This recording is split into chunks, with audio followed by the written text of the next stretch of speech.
Garrick Sutter didn't bother getting off his horse. That was the part Lenora never forgot.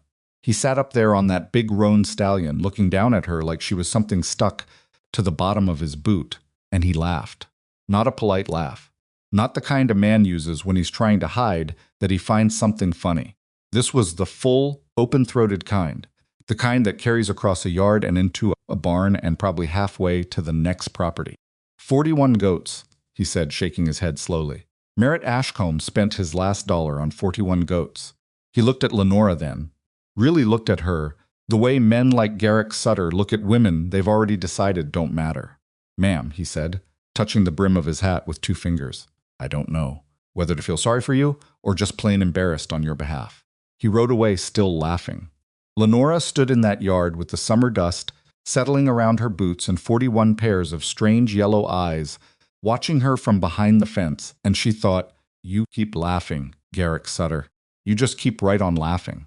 If you've ever been dismissed if someone ever looked at you and saw nothing worth taking seriously, then you already know exactly what Lenora Ashcombe was feeling in that moment. This is her story. And before we go any further, if you're watching this for the first time, I want to invite you to subscribe to this channel and follow along with us to the very end, because what happens next is the kind of thing people talk about for the rest of their lives. Hit the like button and drop a comment telling me the city and country where you're watching from. I want to see how far this story travels. Now let's go back to Wyoming, the summer of 1887, and a woman that nobody saw coming. The Ashcombe homestead sat on 160 acres of high Wyoming grassland that had been fighting the sky for 3 years, running and losing badly. Lenora had lived on this land long enough to know every mood it had.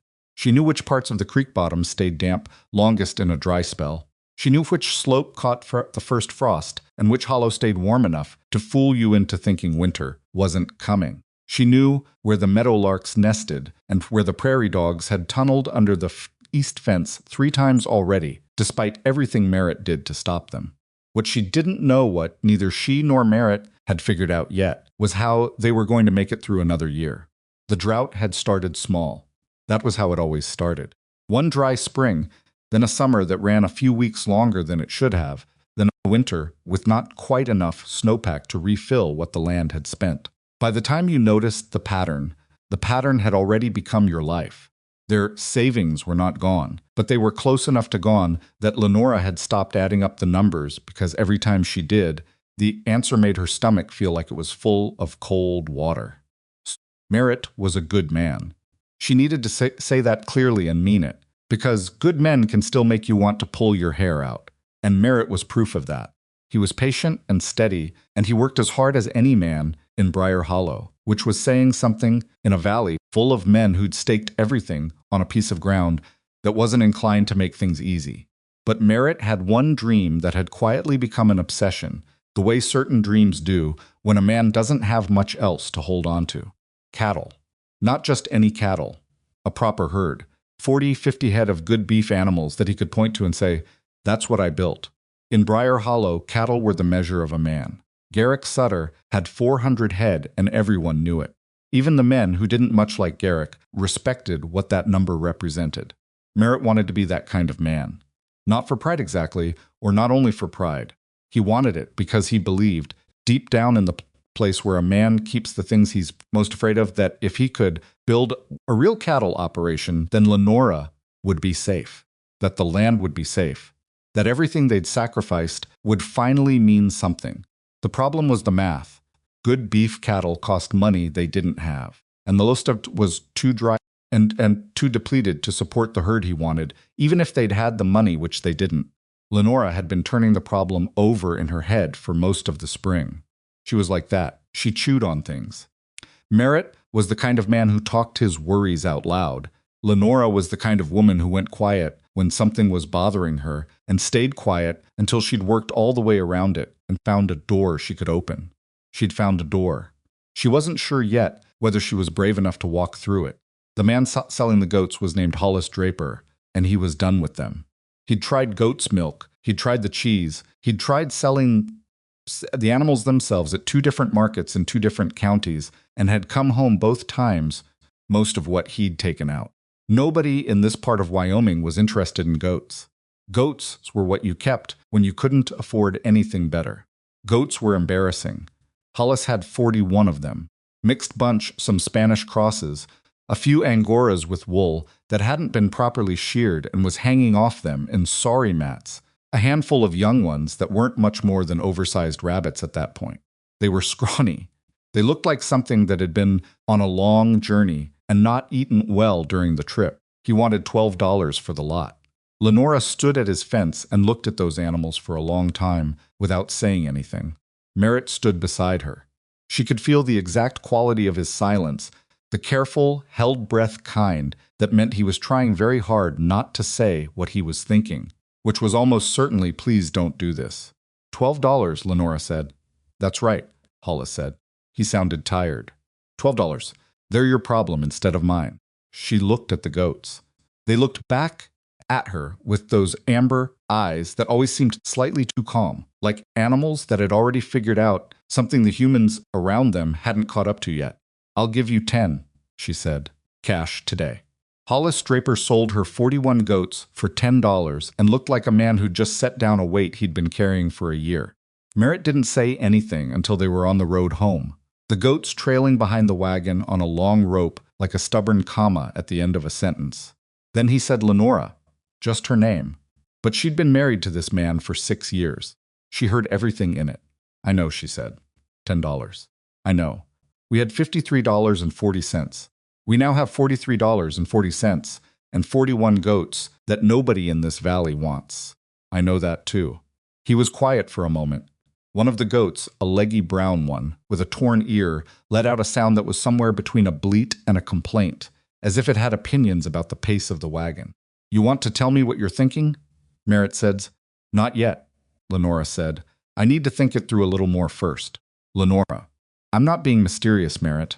I just don't want to explain something I haven't finished understanding myself." He looked at her sideways. "You already understand it. You understood it before you gave Hollis Draper $10. She didn't answer. "You're doing that thing where you work it all out in your head and then present me with the finished version because you're worried that if you tell me the pieces, I'll talk you out of it." She kept her eyes on the road ahead. "You're doing it right now," he said. "Merritt, will you please let me think?" He sighed. He picked up the reins. Behind them the goats came along. It took her 3 days to say it out loud. 3 days of watching the goats settle into the lower pasture, of watching them work their way through vegetation that the horses ignored and the cattle from Garrick's neighboring land would have walked right past. 3 days of noticing the way they pulled at the dry sage with what looked like genuine enthusiasm, the way they stripped thorn brush without seeming to mind the thorns, the way the goat with the torn ear she'd started calling him Bishop, which Merritt found inexplicable, organized himself at the front of every feeding session like he had standing committee responsibilities. 3 days of watching and thinking and counting. She sat down at the table across from Merritt after supper on the 3rd night and put her hands flat on the table, the way she did when she was about to say something she'd already decided on. "The fire danger," she said. Merritt looked up from the harness he'd been repairing. "Last summer, the Hendersons lost their barn. Year before that, Clement Marsh lost half his haystacks. Before that, I remember," Merritt said. He was watching her carefully now. "The dry stuff burns. The sage and the thorn brush and all that brittle dead grass that builds up around the buildings every summer. One spark and she stopped. She started again. Our cabin is 200 feet from the western ridge. You know what's between here and that ridge?" He set the harness down. 3 years of drought-dried brush. "That's right." She let him sit with that for a moment. "The goats eat it," she said.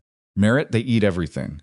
The sage, the thorn brush, the dead grass, the weeds, everything the horses turn their noses up at. Those goats eat it like it's the best meal they've had all week." He was very still. "If we moved them systematically, if we used ropes and barriers and salt to make them work in a pattern, we could clear a firebreak. A real one. Wide enough to stop a grass fire from reaching the buildings." Merritt said nothing. "The neighbors think the goats are worthless," Lenora said. "Garrick Sutter thinks we're fools. Maybe we are. But Merritt, I have looked at this land, and I have thought about what happens if a fire comes through this valley the way it came through that valley over in Carbon County 2 summers ago, And I keep coming back to the same answer. What answer? That the gouts are not worthless. They're the only thing standing between us and losing everything we own. The silence in the cabin was the kind that has weight. Merritt reached across the table and picked up the harness again. He turned it over in his hands. He set it down. How wide, he said. At least 100 feet all the way around. Maybe 150 on the western side. That's a lot of ground. I know. It's going to be the hottest part of summer. I know that too. He looked at her.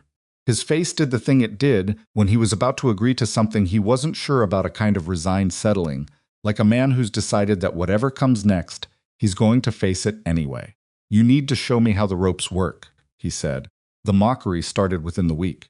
It wasn't that the neighbors went out of their way to be cruel.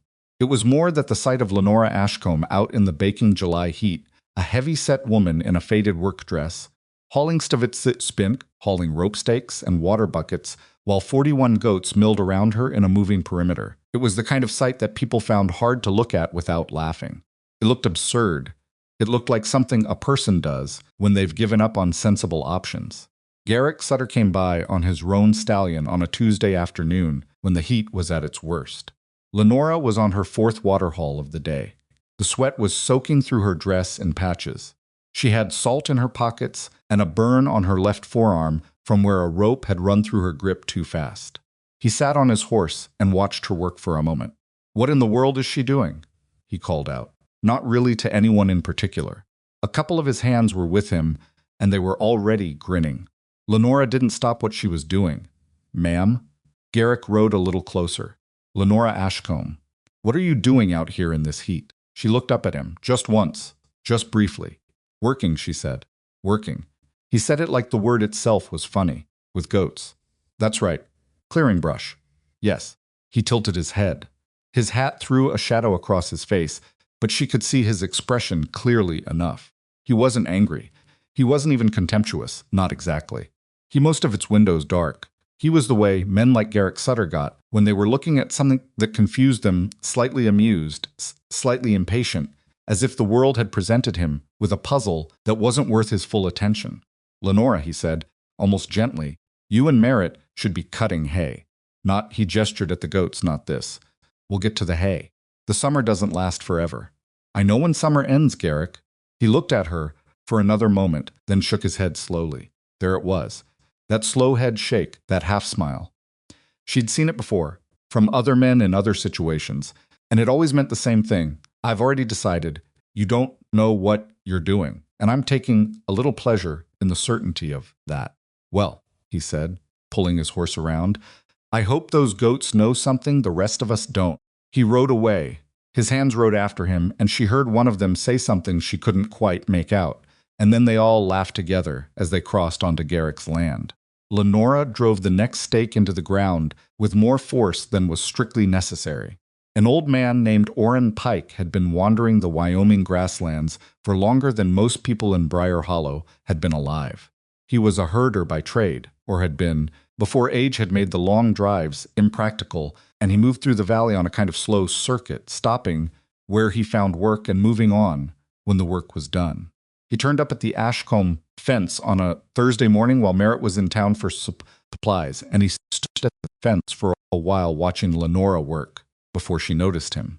He was old enough to be her grandfather. He had a face like dried leather, and eyes that were still sharp and dark and interested in everything they landed on. "You're doing it wrong," he said, when she came close enough to hear. She stopped. "I beg your pardon." "The east side. You're pulling them too fast. They're not getting everything." He pushed his hat back on his head. "You got to let them work a place for 2-3 days before you move the line. Otherwise you end up with patches, and patches are useless in a fire." She stared at him. "You know what I'm doing. I know exactly what you're doing." He sounded almost proud. "I knew a woman in New Mexico did it with about 60 goats back in '71. Saved her whole ranch. Nobody believed her either, until the fire came." He squinted at the goats. "Those are decent animals. That brown one with the bad ears going to give you trouble, though. He thinks he's in charge." "He is in charge," Lenora said. "I just try to be a persuasive influence." The old man laughed, a genuine laugh, short and real. "The east side," Lenora said. 2 days at minimum before I move the line. 3 if the brush is thick, and your salt placement is off."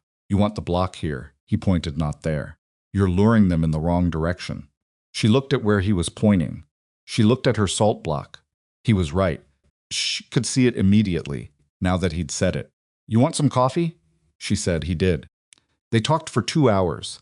Orrin Pike and Lenora Ashcombe, an old herder who'd seen 100 seasons of fire weather, and a young woman who'd spent 3 days building a plan in her head and needed someone to help her knock the flawed parts loose. He told her about wind direction and fuel load, and why the western side of any structure was always the side to worry about most. He told her about the chemistry of firebreaks, how they worked, why they failed, what the critical measurements were. She asked questions he hadn't been asked in years, specific and practical and relentless. By the end of the second hour, he was leaning forward in his chair with his coffee gone cold, working through problems with her like a man who'd found a use for knowledge he'd thought had no more use in it. You know what you're doing, he said, finally. It wasn't a compliment exactly. It was more like a recognition. I'm learning, Lenora said. That's the same thing, in the people that matter. The work got harder before it got easier. July in Wyoming at elevation could be beautiful in the mornings. That brief window before the sun climbed past caring about beauty and got down to the serious business of pressing everything flat. By afternoon, the air had a quality like the inside of an oven, still and thick and mean, and working in it with a rope and a water bucket felt like a punishment for a crime you hadn't committed yet. Lenora worked it anyway. Her feet blistered and healed and blistered again. The burn on her left forearm turned into a scar she'd carry for the rest of her life. By the end of the 3rd week, she could tell you the exact temperament of every one of the 41 goats, which ones were steady workers, which ones were distractible, which ones would go exactly where you wanted them if you understood what motivated them, and which ones required a different approach. The Angoras were fussy but thorough. The young ones were fast but scattered. Bishop, the Tournier brown one, was maddening and indispensable in about equal measure, because where Bishop went, the others followed, and Bishop's instincts about where to eat next were, she was reluctantly forced to admit, usually correct. Merritt worked beside her every day. He didn't say much during the work itself. Merritt wasn't a talker when his hands were busy, but she could feel him watching how she moved the animals. Watching? And she understood that he was learning it too. Not because he'd decided she was right, because he was a man who, once he'd agreed to a thing, put everything he had into it. By the end of July, the bare ring around the cabin and barn was beginning to look like something real. The neighbors noticed. Their reaction split almost exactly in half. There were people like Martha Calder, a widow, who ran 60 acres by herself, which was not a thing anyone in Briar Hollow talked about the way they should have, who came by the fence and looked at the cleared ground with the careful expression of a person doing arithmetic. And there were people like Garrick Sutter, who sent word through Merritt at the feed store that the Ashcombe place looked like it hit by a plague. And maybe they should spend less time on peculiarities and more time on their winter hay before they ended up sleeping in their peculiar goat pen. Merritt came home from the feed store with that information, and a look on his face that was carefully neutral in the way a man goes neutral when he's holding something in. He say anything else? Lenora asked. He said something about cutting hay that I'm choosing not to repeat because you'd want to respond to it, and we don't have time for the detour. She almost laughed, almost. He's not entirely wrong about the hay, she said. We'll get the hay. We're running short on time, Merritt. I know that. He set down the bag of salt he'd brought back. But I looked at what you've built out there today. The west side. That's 130, maybe 140 feet of cleared ground. You know what can't cross 140 feet of bare earth? She looked at him. Fire, he said. Fire can't cross that. She hadn't expected that. She hadn't expected him to say it, quite like that, plain and certain, without hedging. She went back to work the next morning before the sun was fully up. And 3 weeks later, the smoke rose over the western ridge. And Briar Hollow discovered what 41 scrawny goats and a woman nobody had taken seriously were actually worth. The smoke Lenora had smelled that morning turned out to be nothing a brush pile somebody was burning 2 ridges over, the kind of small controlled fire that ranchers set in late summer to clear deadfall before it became a problem. By noon, the smell was gone and the sky was clear, and the valley went back to being its usual hot, indifferent self. But Lenora stood at the western edge of her cleared ground for a long time after the smoke disappeared, looking at the ridge, feeling something she couldn't quite name settle into her chest and stay there. She went back to work. There was always more work.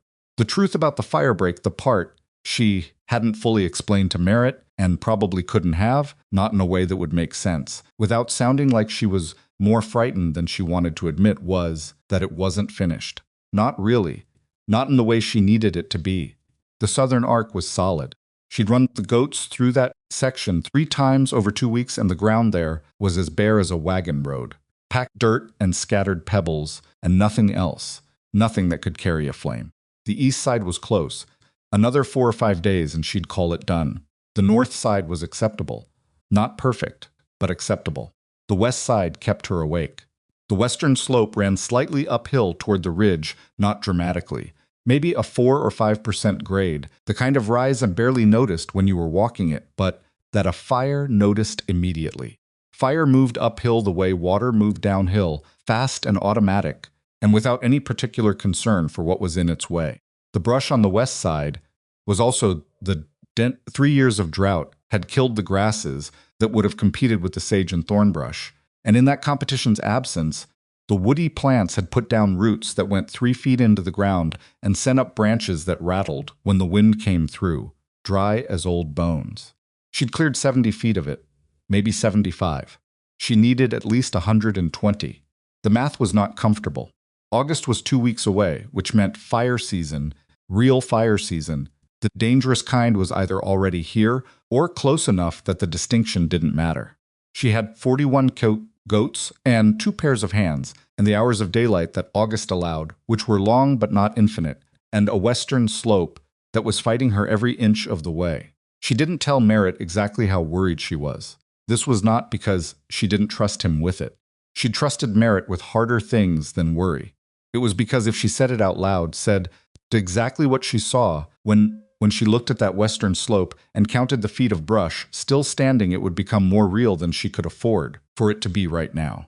Some fears you carry quietly because saying them doesn't help them. It just lets them take up more space. So she worked.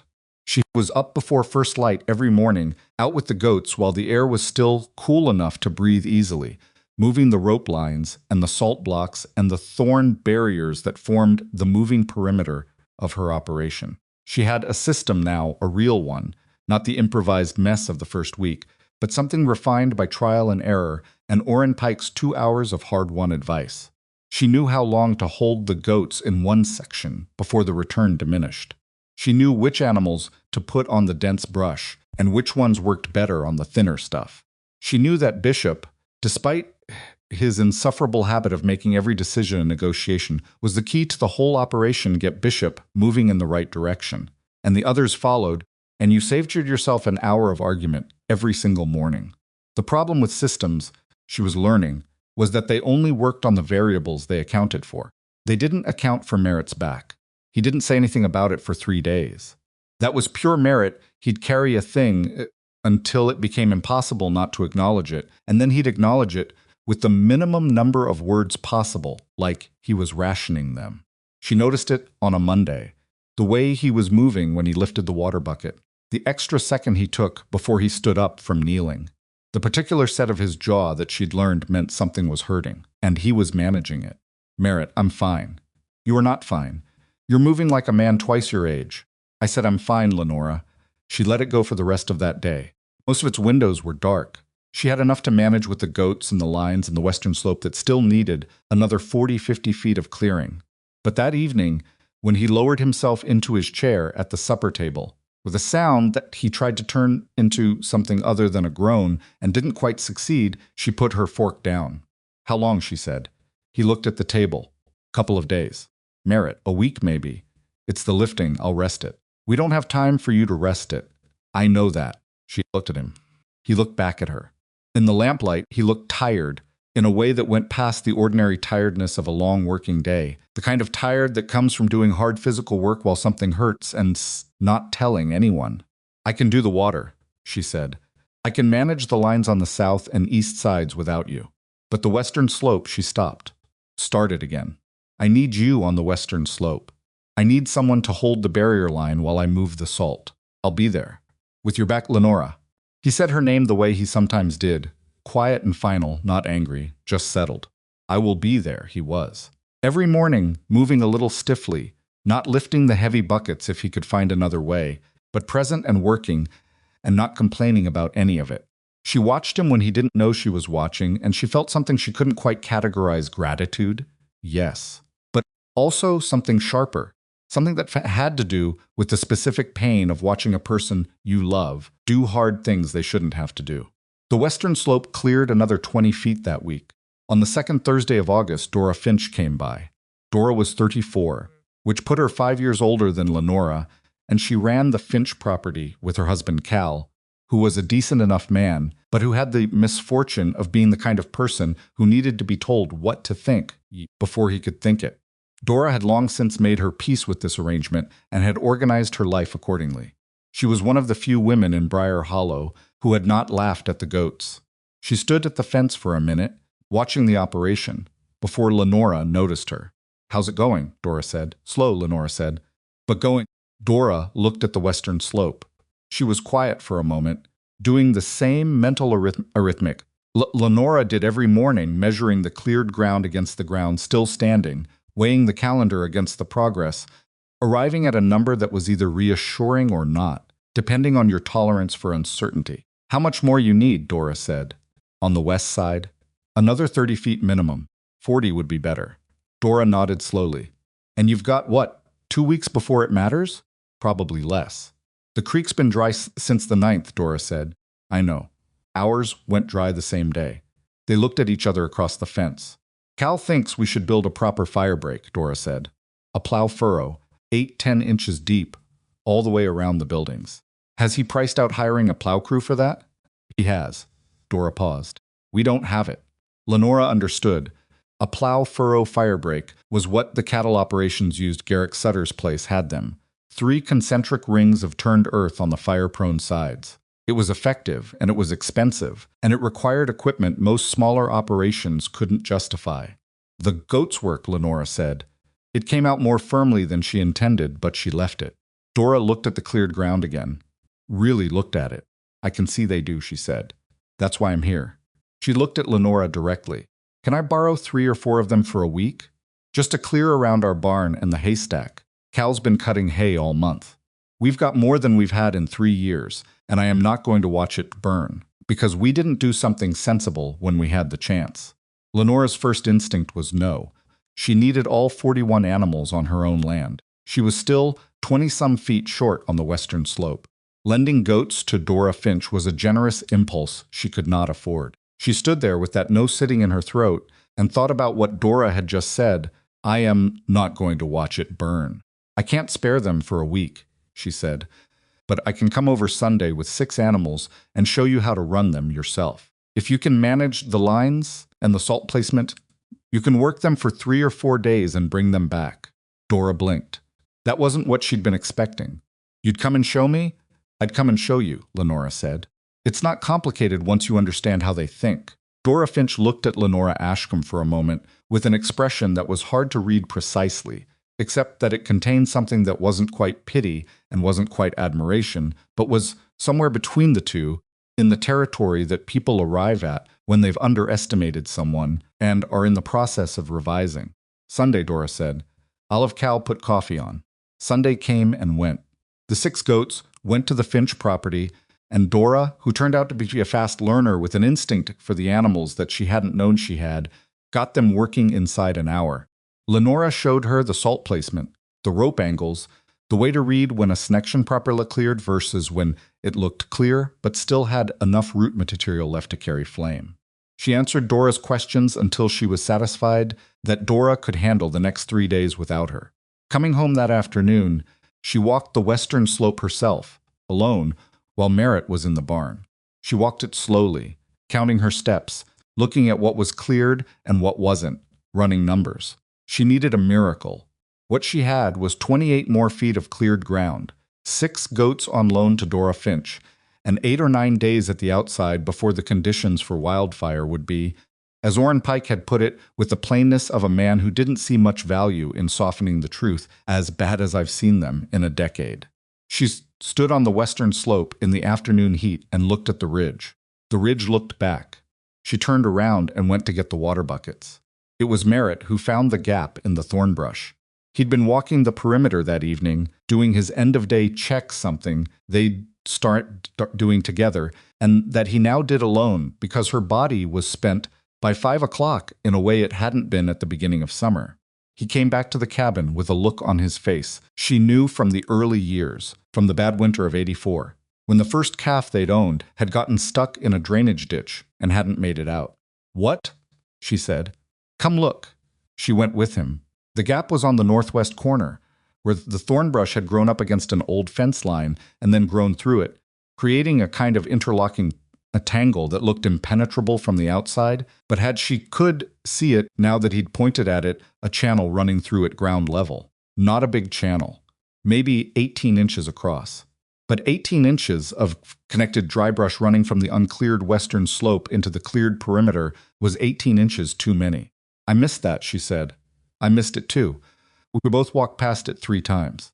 She crouched down and looked at it. The dead grass inside the channel was as dry as newspaper. If a spark found that channel, it would run through like a lit fuse.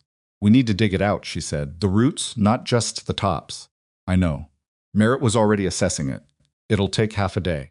Then we'll do it tomorrow. I'll dig. You hold the line." Same as always. He was quiet for a moment.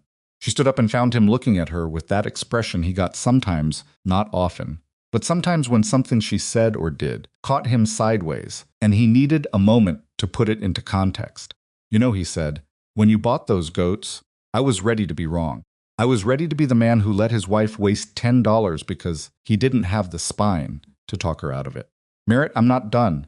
He wasn't sharp about it, just matter of fact. "I thought you were operating on hope instead of sense. And I told myself I'd follow along because I didn't have a better idea, but that when it went wrong and I thought it was going to go wrong, I wasn't going to say I told you so. I was just going to figure out what came next." She looked at him. "But it didn't go wrong," he said. "It hasn't gone wrong yet." "No." He looked at the gap in the thorn brush, then back at her. "But it's not going wrong because of you, not because of luck. Because you saw something the rest of us didn't see, and you were willing to look foolish in front of the whole valley to act on it." She didn't say anything. She wasn't always good with being looked at directly like that, even by Merritt. "I just wanted to say that," he said, "before whatever's coming comes." She reached out and put her hand briefly on his arm, just a touch, quick and practical, because they weren't people who made large gestures at each other. "Help me find a spade," she said. They dug out the thorn brush channel the next morning. It took longer than half a day. The root system ran deeper than she'd expected, thick woody fingers that required the spade and Merritt's pry bar working in rotation. By the time they'd cleared it down to bare mineral soil, the sun was past the midpoint and Lenora's arms were burning from shoulder to wrist. The gap was closed. The Finch goats came back on Wednesday. Dora brought them herself, and she brought something else, a covered pan of cornbread, and the information that Cal had talked to 2 other families on the north end of the valley, and both of them wanted to know if they could borrow the goats when Lenora was done with them. "I told him you might say no," Dora said, handing over the pan. "I might say no," Lenora said. "Let me think about it." There's also Dora stopped. She had the look of someone about to pass on information they're not sure how to deliver. "Garrick's been talking." Lenora waited. "He told Ed Bellamy at the feed store that what you're doing is going to end badly. Most of its windows were dark, that you're wasting the last of your good working weeks on a fool's project, and that by the time fire season hits, you'll have a nice empty ring of dirt around your buildings and no hay to see you through winter." Lenora held the pan of cornbread and said nothing. "He's not saying it mean," Dora added, though her expression suggested she wasn't entirely sure that was true. "I think he genuinely believes you're making a mistake." "I know he does," Lenora said. "Thank you for telling me." After Dora left, Lenora took the cornbread inside and stood at the kitchen window for a long while, looking at the western ridge. Garrick Sutter genuinely believed she was making a mistake. She turned that over. It would have been easier, in some ways, if he'd been acting out of pure spite. Pure spite was simple, you just didn't let it in. But this was something more complicated.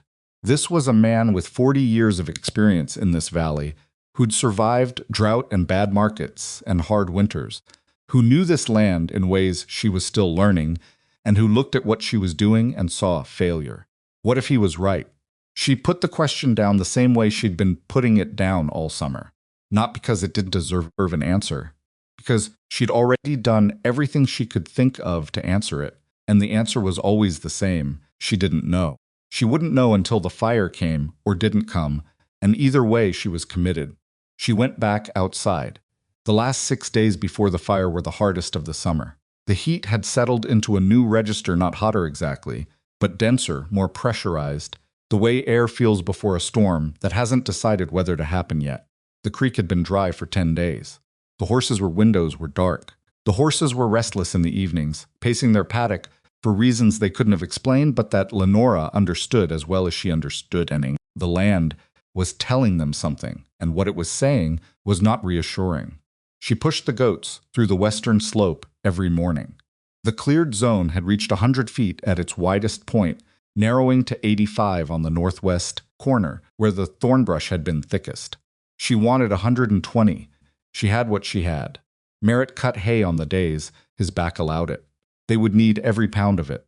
She knew that. He knew that. They didn't talk about it much because talking about it didn't make the hay grow faster or the season shorter, and the thing about two people who've been married long enough to have worn the rough edges off each other is that they know which conversations are necessary and which ones are just anxiety in verbal form. On the third to last day before the fire, she found Bishop standing at the western fence line, facing the ridge, completely still. This was unusual enough to stop her. Bishop was not a still animal. He was opinionated and restless and had the attention span of a man who'd drunk too much coffee, always moving to the next thing before he'd finished the current thing. Seeing him motionless at the fence, ears forward, nose lifted, that was the kind of thing you noticed. She walked up beside him and stood there, looking at the ridge. There was nothing to see. The sky was clear. The ridge was the same ridge it always was, brown-gray and silent in the morning light. But the air coming off it had a quality she'd started learning to read over the course of this summer, a dryness that went past ordinary dryness, a stillness that wasn't peaceful but held. Bishop stood beside her for another minute, then turned and went back to the herd. Lenora stayed at the fence for a while longer. Orrin Pike came through on a Friday, which was not the day she'd expected him. He appeared at the gate mid-morning, the way he always appeared without particular announcement, as if he'd just been passing and happened to stop. Lenora was moving the salt block on the northwest corner. He came over and looked at what she'd done since his last visit, walking the perimeter the way she did, slow and measuring. Better, he said, when he came back to her. Not what I wanted. What you wanted was another 20 feet on the west side. At least, he squinted at the ridge. He did this for long enough that she started to wonder if he'd forgotten she was there. How's the wind been running, he said. Southwest, mostly. Same as always this time of year. Last 3 days? She thought about it. More southerly, maybe. South-southwest. He nodded. He was still looking at the ridge. That's going to matter. How much? Depends. He looked at her. His eyes were that dark, sharp, still interested kind. If it stays south-southwest when a fire comes through, it'll push the fire up the valley floor instead of straight at your buildings. You'll get the heat and the smoke, but the direct front will run north of you. If it swings back to southwest, he stopped. He didn't need to finish it. The west side takes the full push, she said. Your 100 feet holds against a moderate fire with good wind pressure behind it if the brush on the other side isn't too tall. He looked at the ridge again. It's tall. I know it's tall. You need the animals back on that section first thing tomorrow. I was going to put them on the South Arc. The South Arc is fine. The South Arc will be fine. Put the animals on the west. His voice was not harsh, but it was definite. First thing. Before the light's good, she looked at him. He was a man who'd watched fire-eat landscapes that people thought were safe, and the specific quality of his expression right now was the quality of someone who has seen a thing and does not want to see it again. First thing, she said. She put them on the western slope before dawn the next morning. She worked them hard all that day and most of Sunday. Most of its windows were dark, Bishop led the way into the densest section like he'd finally been given a job worthy of his capabilities, and by Sunday evening she'd added another 12 feet of clear ground to the western arc, bringing the widest point to 112 feet and the narrowest to just under 90. It wasn't 120. It wasn't what she'd wanted. Sunday evening she walked the full perimeter one more time in the fading light. Bare earth, packed in brown, running in a ring around the cabin and barn and the winter haystack. Merritt had widened the western point on Saturday, while she was working to a section of and a pickaxe to a dense low thorn brush and cleared it by hand, an hour of work that she knew had cost his back considerably, because he'd been moving carefully since. She stood at the western fence in the last of the daylight, 90 feet at the narrow point, 112 at the wide. The thorn brush on the other side was 6-7 feet tall in places, dry enough to go up in seconds. It would be what it was. She went inside. She slept 6 hours, not well, but enough. And in the morning she woke before the alarm she'd set, already sitting up, already aware, the way your body sometimes knows things before your mind has gotten there. She sat in the dark of the bedroom with Merritt still asleep beside her, listening to the silence outside. The silence outside was the wrong kind of silence. No meadowlarks, no wind in the grass, no creaking of the barn in the slight breeze that usually came off the ridge at this hour. Just silence, and underneath it, the faintest trace of something that took her a moment to name. Smoke faint far away, maybe nothing. She got up. She dressed in the dark and went to the door and opened it and stepped out into the pale pre-dawn and stood there breathing. And the smell was there, thin and distant but real. Not a brush pile. Not the controlled burn kind. The wrong kind. She looked west. The ridge was dark against the slightly lighter sky, the way it was every morning at this hour. But its windows were dark. But at the very top of the western ridge, in a place where the tree line met the empty sky, there was a faint orange cast to the darkness that she was looking at for 3 full seconds, before her mind accepted what it was telling her. She turned back to the door. "Merritt," she called. Her voice came out level. She was surprised by that later. "Merritt, get up. Get up right now. Get the goats into the center ring." She could hear him moving inside. She looked back at the ridge. The orange glow was bigger than it had been 30 seconds ago, and the air coming off the ridge was no longer still. The wind came first. That was the thing nobody ever fully accounted for when they described a wildfire afterward. How the wind arrived before the fire did, running ahead of it like a messenger, and how that wind was nothing like ordinary wind. It didn't push at you. It pressed. It had weight and direction and a kind of intention to it, warm and dry, and smelling of things already burning somewhere beyond your line of sight. Lenora felt it hit her face the moment she stepped off the porch, and she understood immediately that the conditions Orrin Pike had described the south-southwest that might spare them, the southwest that wouldn't had resolved themselves overnight, and not in their favor. This wind was coming straight out of the southwest. She didn't stand there and processing it. She turned back to the door and pushed it fully open and called Merritt's name again, louder this time, with an edge in it that she normally reserved for emergencies, which this was. "I'm up," he called back. She heard his boots hit the floor. The goats first. Everything else second. Get them into the center ring. How bad? She looked at the ridge. The orange at the top had spread laterally while she'd been standing on the porch. It was moving. You could see it moving if you watched. For more than a few seconds, the slow crawl of light in a direction that meant the fire was tracking the ridgeline westward, which meant when it came off the ridge, it would come down the slope and then across the flat ground, and then it would meet whatever was between it and the buildings. "Bad enough," she said. "Move." The next 20 minutes were the kind that compress in memory, not because nothing happened in them, but because so much happened that the mind, afterward, has trouble arranging it all in the right sequence. Merritt went for the goats while Lenora went for the water. Their water situation was not good. It had not been good for weeks. The creek was dry, the barrel at the back of the barn held maybe 60 gallons, and the stock tank on the north side had been replenished twice in the last month by hauling water from the river, 4 miles out and 4 miles back. There was a trough beside the barn and another near the haystack, both of which were down to their last third. She knew these numbers because she'd been carrying them in her head all summer, the way you carry a debt you can't pay yet, but can't afford to forget.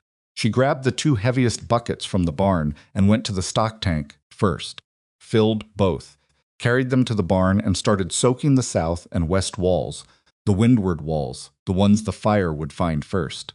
The water hit the weathered wood and ran down in dark streaks and soaked into the ground, and Lenora thought, this is 60 gallons and a barn wall, and it has to be enough because it's what we have. She went back for more. Merritt had the goats moving by the time she came back out with the second load or most of the goats.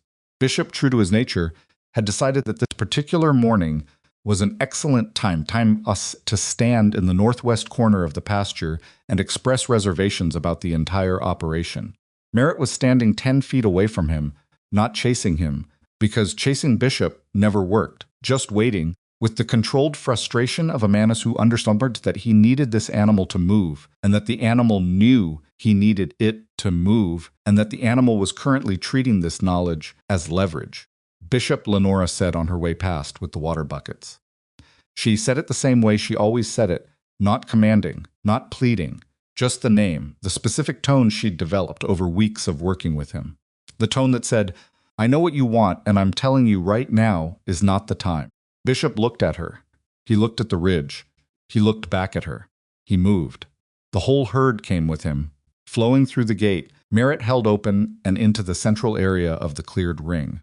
41 animals, all of them anxious now they could smell the smoke the same as she could, and the particular quality of their anxiety was not the ordinary restlessness of animals in an unfamiliar situation, but something deeper and more urgent, the hardwired alarm of creatures whose survival instinct had been operating since long before humans started building barns. Merritt closed the gate and latched it. Get up on the barn roof, Lenora said. Watch for embers. You see anything land and hold, you call it. My back, I know. Get up anyway. He went without arguing. She went back to the water. The sky was changing. It happened fast enough that she could track it between trips, the slow brightening of dawn being overwhelmed by a different kind of light, orange-red and churning, coming off the ridge as the fire crested it and began its run down the slope. She could see it clearly now, without straining. The fire was moving through the tall, dry brush on the western slope, the way water moves through a channel when the banks finally give fast, and finding every available path and caring nothing about obstacles. She soaked the barn walls twice more. She moved to the haystack and soaked the windward side, the burlap bags they'd wrapped around the base 2 weeks ago in a moment of precaution she'd almost talked herself out of doing, now dark with water and smelling of wet cloth.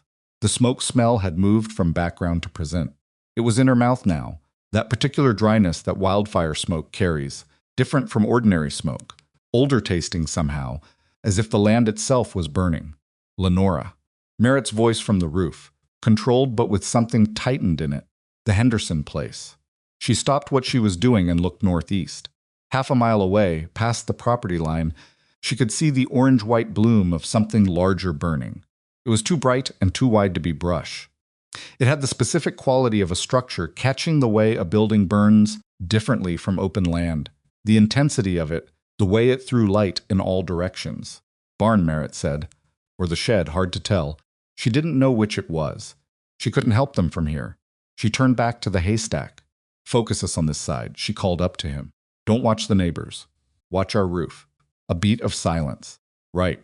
The wind was picking up. Not dramatically, it wasn't a gale.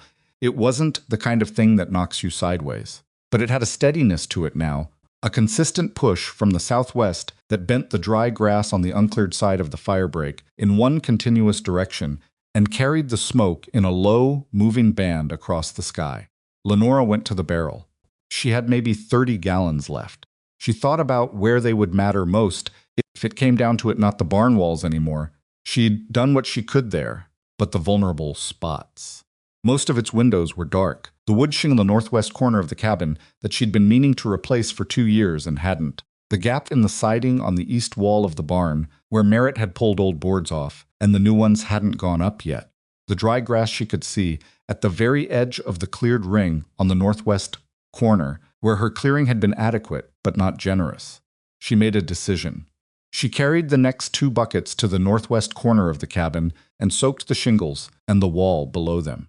The water ran off fast on the dry wood. She went back and did it again. On the third trip, she smelled something different in the smoke. Not just dry grass and sagebrush. Something hotter.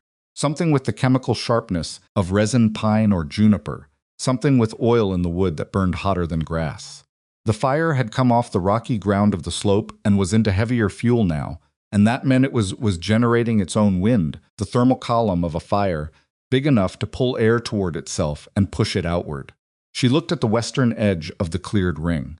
The thornbrush on the other side was 6 feet tall and bone-dry, and it was moving in the fire wind in a way that had nothing to do with peace. "Merritt, I see it," he said. He'd been watching the same thing from the roof. "How close?" 5 minutes. Maybe less if the wind holds. She looked at her buckets. She looked at the barrel. She picked up the wet sack she'd hung on the fence post 2 days ago in what had seemed like excessive precaution and now seemed like barely adequate preparation. She had 30 gallons of water, 1 wet sack, and a firebreak she wasn't sure was wide enough. She thought of Orrin Pike saying, "Your 100 feet holds against a moderate fire." She thought of the word moderate and what it was worth against what she could see moving through the thornbrush on the other side of the fence. She squared her shoulders. She went to the windward side of the haystack and poured the next bucket slowly, covering as much surface as she could. And then the embers started. They came before the fire itself, the way they always do scouts, almost, thrown out ahead of the main front by the thermal column, small burning fragments that the wind picked up and carried and set down wherever they landed. Most of them died in the air or landed on bare earth and burned themselves out in seconds. But some of them landed on the cabin roof, on the barn siding, on the dry grass at the edge of the ring, and those were the ones that mattered. "Northwest corner of the roof," Merritt called. "Cabin." Lenora was already moving. She went up the cabin steps with the wet sack and around to the north side, where she could see the ember. Merritt had spotted a piece of burning brush the size of her fist, sitting on the roof shingles and smoking enthusiastically. She reached up and pressed the wet sack over it and held it until the smoke stopped. Looked around. Nothing else on this side. She went back around front. "East side of the barn," Merritt called. "Low, near the siding gap." She ran. The ember on the barn siding was smaller than the first one, but it had landed closer to the dry wood than she liked. She got the wet sack on it before it could do anything more than scorch the paint, which was fine. Scorched paint she could live with. She was breathing harder now. Not from the work, or not only from the work. The smoke was thicker, and it was getting into her lungs with each breath, and her eyes were starting to water in a way that wasn't crying, but felt like it. She went back to the center of the cleared area and looked at the western fence. The fire was at the edge of the uncleared brush. She could see it, the low orange line of it, moving through the base of the thorn brush, and above it, the smoke rising white and then gray and then brown as it climbed. It was 40 yards from the fence, maybe 35. "Merritt, get down from there. There's another ember. Get down, I need you down here." She heard him moving on the roof. She went to the trough beside the barn, the one she hadn't used yet, the one she'd been saving, and filled both buckets and carried them to the western fence line. She set them down at the spot where the cleared ring was narrowest, the 90-foot point on the northwest corner. 90 feet. That was what they had. Merritt came around the corner of the barn, moving fast despite his back, and he took one look at where she was standing and understood without being told. "You think 90 feet is enough," he said. It was not quite a question. "I think it has to be," she said. The fire reached the fence. It didn't cross the cleared ground. Not directly. It hit the fence, and the fence caught old dry wood. It went up fast, and then the burning fence posts threw embers inward, onto the cleared ring itself, and those embers landed on bare earth and died. Most of them, because there was nothing there to feed them. But not all of them died. One landed on a patch of dead grass at the northwest corner, the narrow point, the 90-foot gap. The section she'd worried about all summer, and it caught. It was a small fire. Maybe 6 square feet of dead grass, burning fast and bright. But it was inside the ring, and it was burning toward the barn, and the barn was 30 feet away. Merritt hit it with his wet sack before she'd fully registered what she was looking at. The wet sack knocked it down but didn't kill it. The wind pushed it back up, not a big flame now, low and spreading, racing along the line of dry grass at the edge of the cleared zone, moving toward the wooden wall of the barn. "The bucket," Lenora said. She grabbed the first bucket and threw it across the burning grass in one arc, not slashing, a thrown wave, the way you'd throw water across a fire if you'd spent a summer thinking about exactly this scenario, and had decided that throwing it as a wave covered more area than pouring it. The water hit, and the fire hissed and dropped, and Merritt hit the remaining edge of it with the wet sack, twice, hard, pressing the fabric down and holding it. The fire went out. 7 seconds, maybe 8. The barn wall was 3 feet from where the flame had been when the water hit it. She stood there with the empty bucket, and her arms shaking, not fear exactly, more the physical consequence of the adrenaline that had made the throw happen and was now leaving her baba all at once. And Merritt was still pressing the wet sack against the scorched earth and breathing hard through his nose. "Good," she said. Her voice came out strange, slightly disconnected from her. "Don't say good yet," Merritt said, not looking up. "Look west." She looked west. The main fire front had reached the cleared ring. It was not what she'd imagined exactly. She'd imagined a wall the way fires looked in descriptions, a solid vertical face of flame. What she saw was more complex and in some ways more terrifying, a broad, broken, roaring line of burning brush and grass, 15-20 feet high in the tallest sections, throwing heat she could feel on her face from 60 feet away, moving with the wind in a way that was both relentless and irregular, surging where the fuel was dense and pulling back where it was thinner, constantly seeking. It reached the cleared ground, and it slowed. That was the first thing. It slowed. She had spent all summer building something she wasn't sure was real, working on faith and calculation and the testimony of an old man who'd seen it work once in New Mexico, and she had not known, truly known, in the way that goes below intellectual certainty into the body, whether it would work until this moment. It slowed. The fire front reached the edge of bare earth, where the goats had worked for 2 months, and it lost the thing it needed most, which was fuel, and it slowed. It threw itself at the cleared ground, and it found nothing to eat. It pushed forward with the wind behind it, and the leading edge of the flames dropped, not extinguishing but weakening, losing height, losing momentum, burning themselves thin as they moved across the cleared zone. On the widest sections, the 112 feet on the south-facing western arc, the fire front died outright. She watched it happen. The flames dropped to 6 feet, then 3, then nothing, then smoke, and then the smoke thinned as the fuel behind it burned itself out. On the narrowest section, it was different. 90 feet was not 112 feet. The fire pushed across the narrow section with more energy left in it and reached the inner edge of the ring, still burning, not tall, not the roaring 20-foot monster from the other side, but alive, orange, and real. It caught the bottom rail of the fence. It caught the bottom rail of the fence she'd put up on the inner edge and began running along the rail toward the corner post. "Fence rail," Merritt said. She was already moving. She got the second bucket to the post before the burning rail reached it and threw it the same way she'd thrown the first, the wave, the throw, covering the rail and the post and the ground below both. The fire on the rail went out. The post was wet. The wind pushed a last gust of heat across her face and then pulled back, and for a moment the air in the ring was almost clear. The smoke thinning as the fire front moved past them and continued north, following the wind, looking for fuel it hadn't found here. She stood at the inner fence with the empty bucket and watched the fire go. It moved fast once it was past the homestead. It caught the open grassland north of the cleared ring and ran through it in long orange lines, moving with the wind, throwing smoke up into the sky in a column she could see was visible from miles away. It would reach the valley floor. It would burn until it found something it couldn't cross or until the wind died. But it was past them. She became aware slowly of the goats. All 41 of them were standing in a rough cluster at the center of the ring, closest point to the cabin, as far as they could get from every edge of the cleared ground. Bishop was at the front of the cluster, which was so precisely on brand for him that she almost laughed. They were watching her with their amber eyes, all of them, and the quality of their attention had changed from the frantic alarm of an hour ago to something more like the specific, slightly accusatory calm of animals who have been frightened and would like acknowledgement of that fact. She walked into the center of the ring and stood with them. "I know," she told them. "I know, it's okay now. Bishop walked up to her and pressed his head against her hip with an authority that was definitely not affection, and was possibly his way of telling her that she owed him something substantial for the morning's experience. She put her hand on his neck anyway. Merritt came and stood beside her. She hadn't heard him approach. He stood there without speaking for a while, looking at the scorched fence rail, the wet ground where the two fires had been, the smoke rising to the north. "The barn," he said finally. "What about it?" 3 feet. She understood.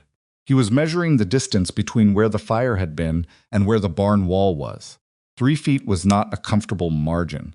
3 feet was the margin you got when you'd done most things right and a few things not quite right enough. And the gap between most and not quite had turned out to be 3 feet.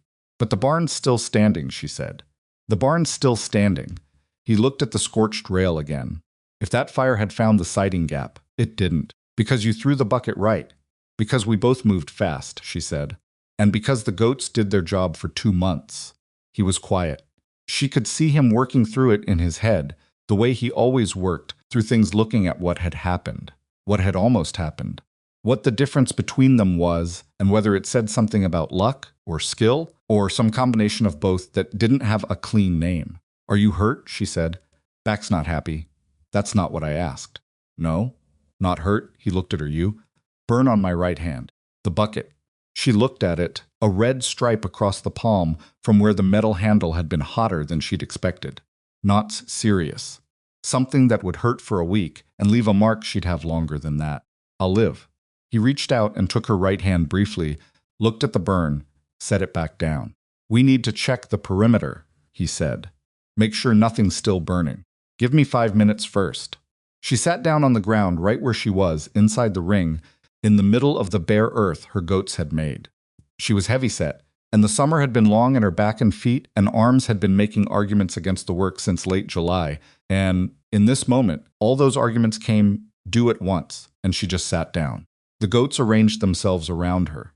Not close. Mostly they weren't lap animals, and she hadn't mistaken them for such, but present, in that goat way of being present that was more than proximity and less than affection, but was something. The sky to the north was dark with smoke. The fire was still running, still burning, still taking what it wanted from the land that hadn't had a Lenora Ashcombe working on it all summer. She sat in the middle of her bare earth ring and felt every ache in her body and watched the smoke and breathed the clearing air. They walked the full perimeter twice. There were 3 places where the fence had caught and burned the western rail, the northwest corner post, and a 10-foot section on the north side where an ember had found a split board and worked itself in before going out. No structural damage. The fence could be rebuilt. The inner edge of the cleared ring had 2 scorched spots where the fire had pushed through to the bare earth and died there. The cabin was untouched. The barn was untouched. The haystack, wrapped in wet burlap and sitting in the center of the widest section of cleared ground, was completely untouched. Lenora stood at the haystack for a long moment looking at it. She wasn't a person who cried easily or often. She was also not a person who'd ever stood next to something that represented her survival through a winter and known, with complete certainty, that it was still there because of something she had built. She put her hand on the wet burlap. She didn't cry. But it was a closer thing than she would have admitted to anyone. They heard the first horse 2 hours after the fire passed. It was coming from the south, moving fast, and when it turned through their gate, Lenora saw that it was Cal Finch, and his face was a specific color that told her everything before he opened his mouth. "Our barn's gone," he said. He wasn't quite looking at them. His eyes were doing the thing that eyes do when a person has seen something large and bad and is still processing it. The haystack, the small shed by the east fence. Dora's, he stopped. Swallowed. Dora's all right. The house is all right. But the barn?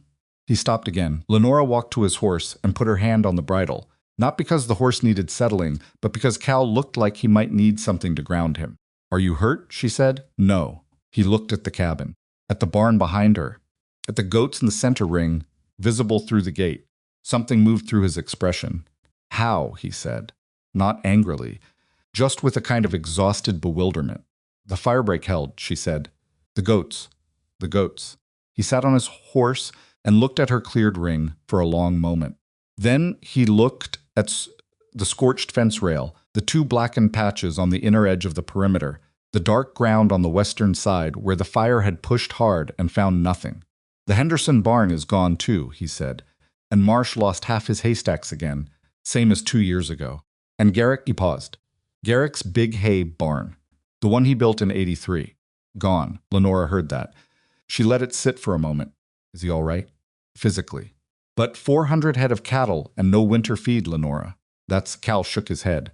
That's a bad place to be. She understood exactly how bad it was. 400 cattle without winter hay in Wyoming was a catastrophe of a very specific kind, the kind where the math only went one direction, and the direction was selling animals at whatever the market would give you, which, in the wake of a fire that had hit the whole valley, would not be a favorable number. You go back to Dora, she said.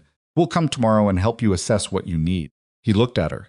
He had the expression of a man who wants to say something and isn't sure how to say it. Those 6 goats, he said. The ones you lent us. Are animals, all right?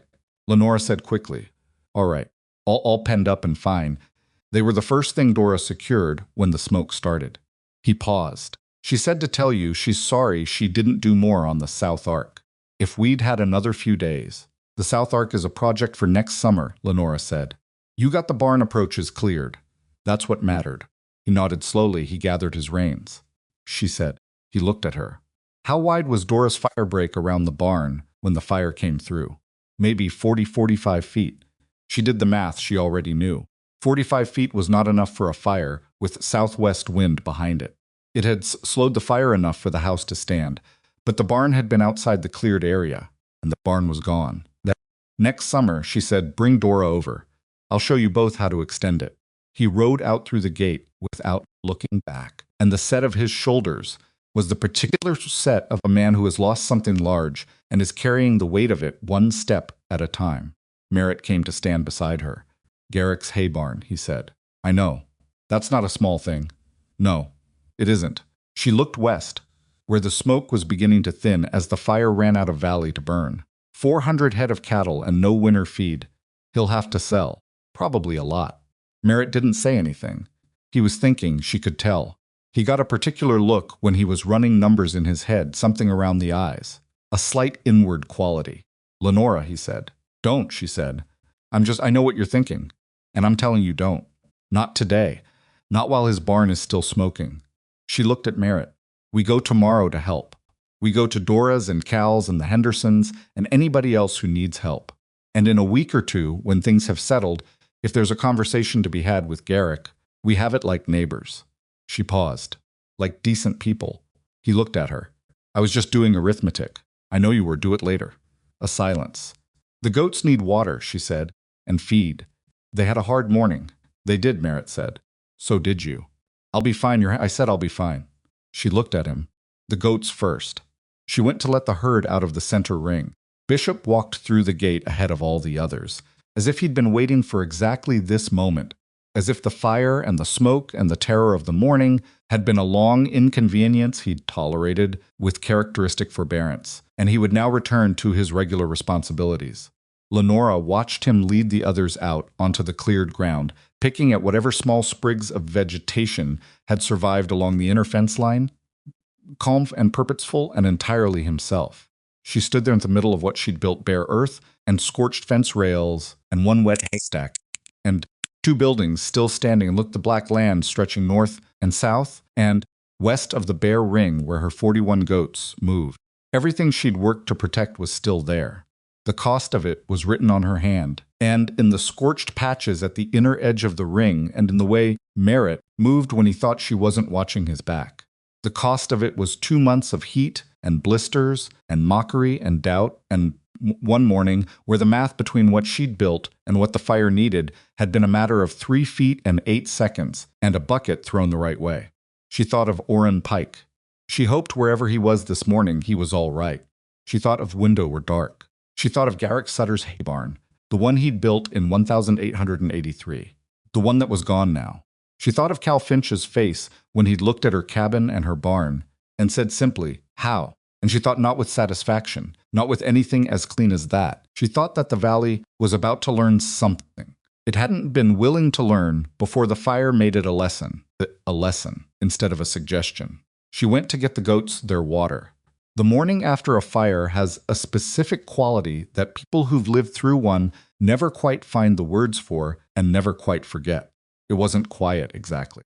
The birds came back before the smoke had fully cleared, not all of them, and not to the burned sections, but to the edges, to the places where the fire had moved through fast and left patches of standing grass between the black stretches. They came back tentatively, the way living things return to places that have hurt them, testing the air, not fully committing. Lenora was up before them. She'd slept 4 hours, which was 3 more than she'd expected. Her body had simply shut down sometime around midnight.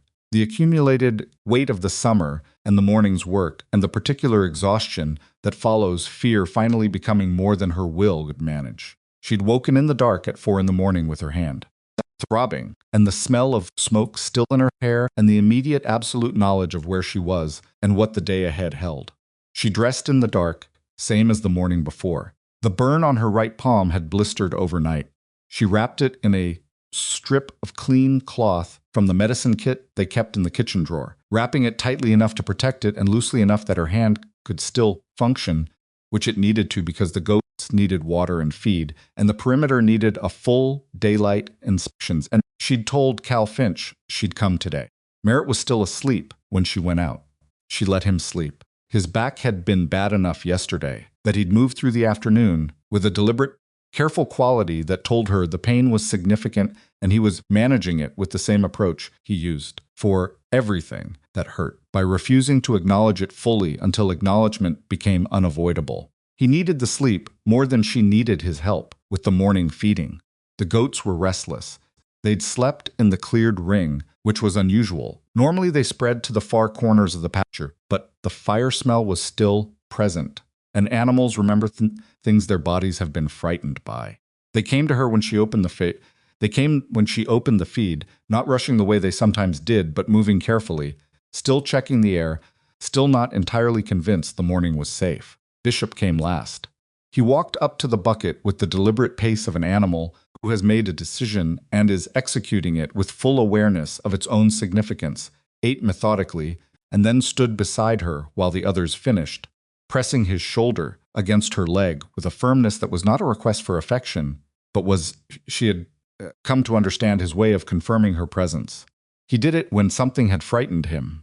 He'd done it the first time she'd moved the goats into a new section, and the thorn brush had been denser than expected, and the strange sounds of the other animals in the dark had unsettled him. He was, she thought, a more honest creature than most people she knew. "I know," she told him, same as yesterday. "It's over now." He ate the rest of his feed. The full light of morning showed Briar Hollow in a way that Lenora had to keep looking at to believe. She'd known the fire was large. You don't stand inside a firebreak, watching a front that high and that wide, and mistake it for something contained. But knowing a fire is large, and seeing in full daylight the territory it covered are different experiences. From the western edge of her property, looking out across the fence line that marked the boundary between her cleared ground and the open valley, the burned land ran in every direction she could see except directly east. North, south, west black. Specific shade of black that fire leaves on a landscape, not the clean black of new paint, but a textured, layered black that had in it all the different things that had burned, sage and thornbrush and dry grass and fence posts and boards and hay that someone had cut and stacked and thought was safe. 4 miles of it, maybe more. She'd find out the full extent later when people started coming together and sharing what they'd seen.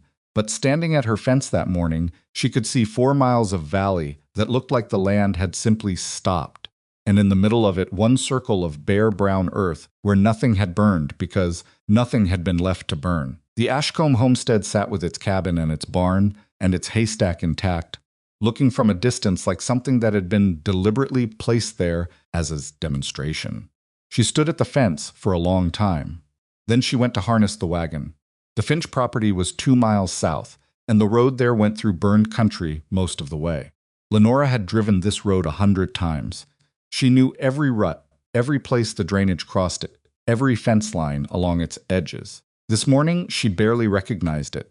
The fence lines were gone, Mostly the wooden posts had burned, leaving the wire sagging in long, formless curves between the occasional charred stub that was still standing. The grass on both sides was black.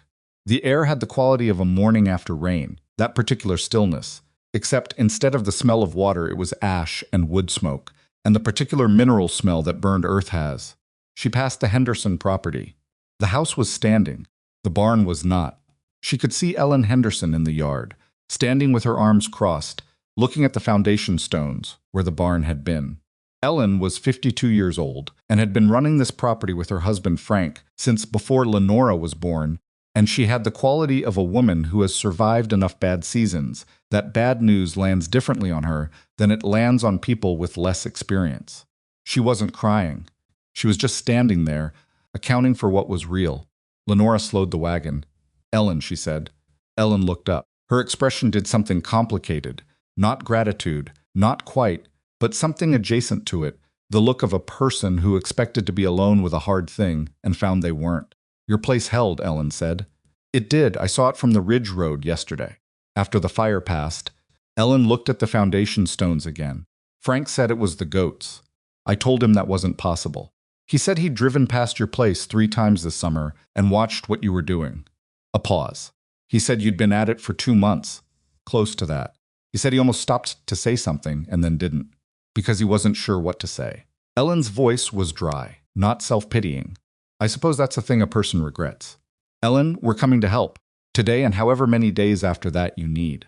Ellen looked at her. Something in her expression settled slightly, the way a person settles when they've been bracing for something and found that it isn't as bad as they'd prepared for. "The goats?" Ellen said. "Frank wants to know, would you teach him? After we've rebuilt. Before next season." "Yes," Lenora said. She said it without hesitation because there was nothing to hesitate about. "Yes, I'll teach him. I'll teach anyone who wants to learn." She drove on. The Finch property was worse than Cal's face had prepared her for, which was saying something because Cal's face yesterday had been a full accounting of bad news. The barn was a foundation and a memory. The haystack, the one Dora had spent most of July cuttings and stacking, was a black rectangle on the ground, still faintly smoking at the center where the heat had been too concentrated to die quickly. The small shed where Cal kept his tools was gone. The chicken coop was gone, though the chickens themselves, with the remarkable survival instinct of animals that are mostly feathers and stubbornness, had apparently scattered into the unburned brush to the east and were slowly returning.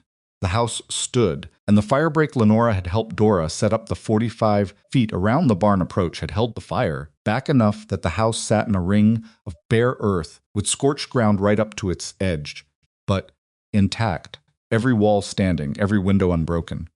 Dosera was in the yard when Lenora pulled up. She looked like a woman who had not slept and had been working since before dawn, despite that. There was ash on her hands, and her face had the tightened forward quality of a person whose grief has not yet caught up with them because there is still too much to do. She walked to the wagon without preamble. "The haystack," Dora said. "I keep looking at it." "I know. We had more hay this year than the last 3 years combined." She stopped. "How much did you have?" "Enough for the winter, maybe into spring. Now She looked at the black rectangle. "Nothing. Frank and I have been going through numbers since last night. We had 32 head going into fire season. We can feed maybe 12 through winter on what we can scrape together and what Cal might be able to cut, if the grass comes back fast enough in the fall." Lenora heard that. She did the math. Dora had already done 32 animals, feed for 12, a Wyoming winter. The rest would have to be sold, Lenora said, at fire season prices. Dora's voice was flat. "When everyone in the valley is selling because everyone in the valley lost their feed. Whatever we get for those animals, it'll be a fraction of what they're worth. And we both know it." This was the real arithmetic of disaster, not just what the fire took, but what it cost you afterwards when you were selling into a market full of other people in the same emergency. Most of its windows were dark. Garrick Sutter had 400 cattle and no winter feed, and when Garrick started selling, it would pull the price down for everyone else trying to sell in the same window. "How much feed do you have?" Dora asked. "Your place?" "Our haystack's intact," Lenora said, "and the pasture on the east side of the property wasn't burned. We have enough to carry us, and then some." Dora was quiet for a moment. She was not a woman who asked for things easily. Lenora could see her working through the asking, the pride involved. The calculation of what was possible versus what would be charity, the specific difficulty of needing something from a neighbor you hadn't taken as seriously as you should have. Lenora, she said. We'll share what we can, Lenora said, before Dora had to finish the sentence. I'm not going to watch neighbors run short when we have extra. The expression that moved across Dora's face was one of those human things that doesn't photograph well and can't be described exactly a collapsing of the held tension she'd been carrying. Something between relief and humiliation and genuine gratitude, a complicated mixture. I'll keep a proper accounting, Dora said. We'll pay you back in the spring. We'll figure out the accounting later, Lenora said. Right now, let's figure out what needs doing today. They spent most of the day there. Merritt arrived 2 hours after Lenora, moving carefully but present, and he and Cal walked the property and assessed what could be salvaged from the barn site hardware. Mostly hinges and bolts, and a few tools that had been on shelves high enough to survive and what couldn't. Lenora and Dora worked the inside of the house, taking stock of provisions, calculating what the house would need and for how long. 3 other families came through during the day. Not to help, initially. They came to look. There were 2 things in the valley that people needed to see after a fire of that size. The damage, so they could believe it was real, and the exceptions to the damage, so they could understand them. The Ashcombe homestead was the only intact property between the southern ridge and the creek crossing 4 miles north. People who hadn't driven past it on the way to somewhere else made the trip specifically to see it. Lenora heard about this secondhand from Cal, who'd been into the valley proper that morning, before she arrived. Ed Bellamy's son rode past your gate this morning, Cal said.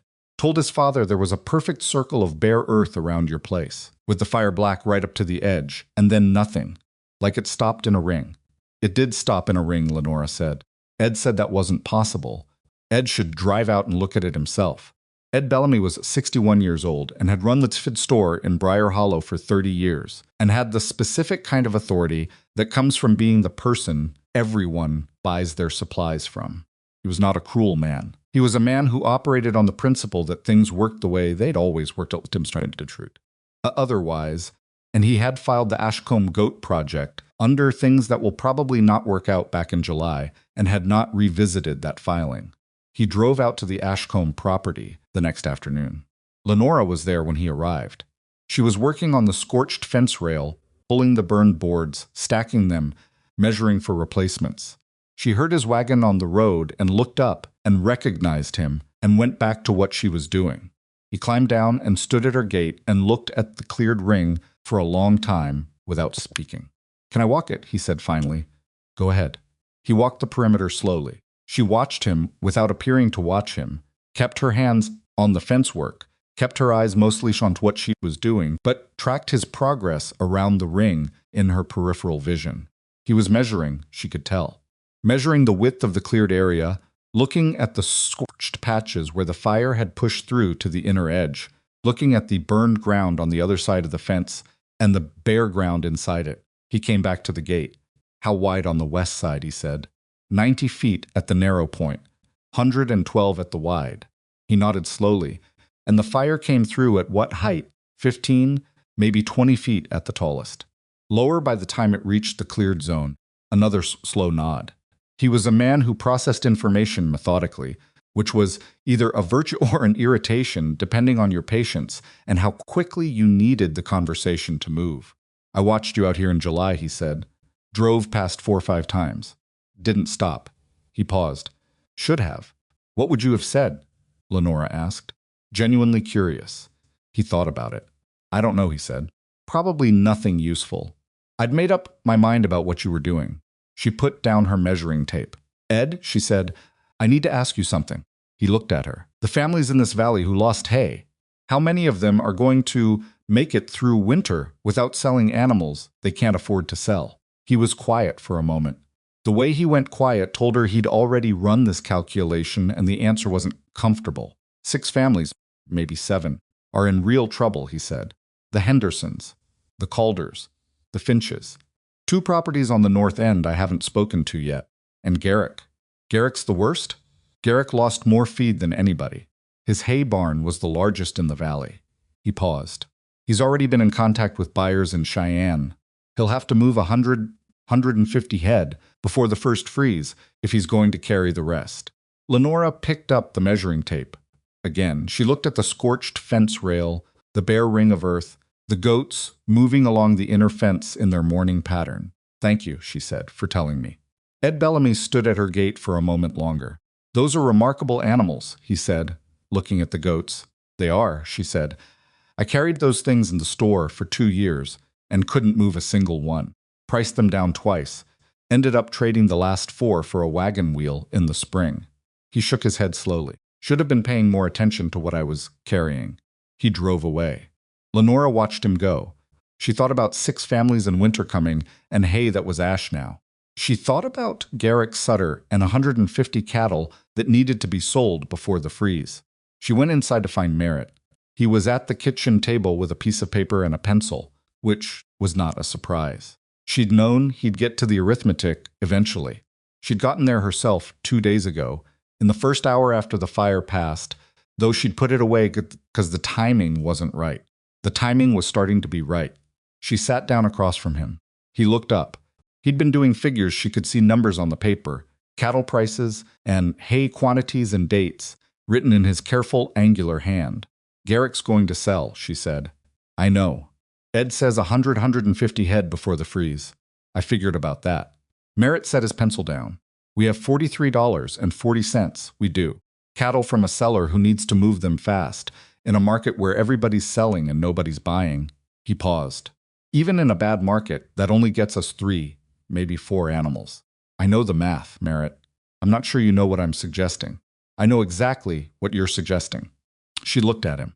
"You're suggesting we go to Garrick before he goes to Cheyenne." He was quiet. "You're suggesting we offer to buy a portion of what he needs to move, at a price that's fair to him, before outside buyers come in and pay him less than fair, because they know he has no choice." "Yes," Merritt said. "And you think he'll sell to us?"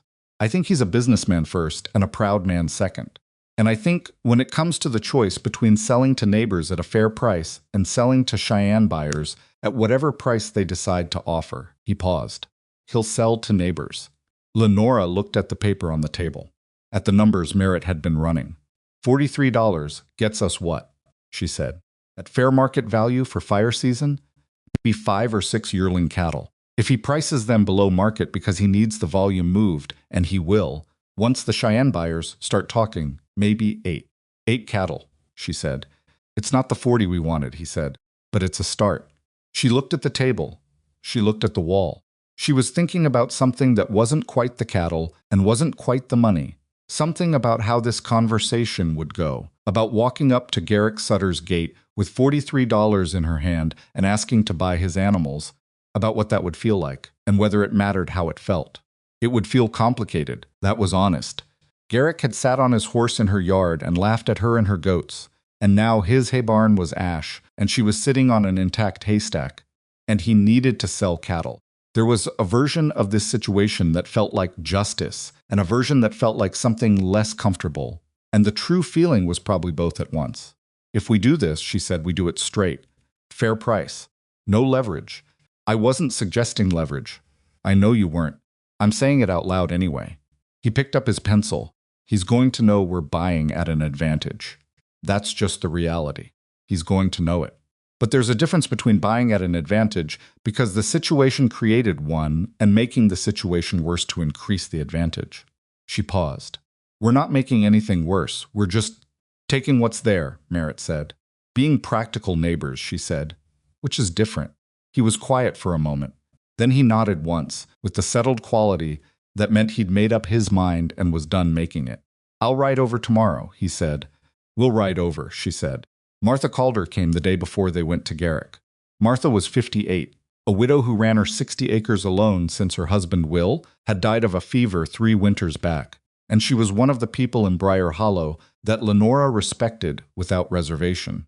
Not because Martha was easy. She was not easy. She had opinions, and she expressed them, and she was not interested in softening them for the comfort of people who disagreed, but because Martha was fair.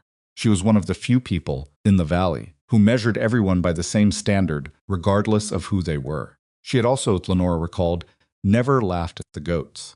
Martha had lost her barn in the fire, and most of her winter hay she'd had enough cut to carry about half her animals, and half wasn't enough. She doxed dark.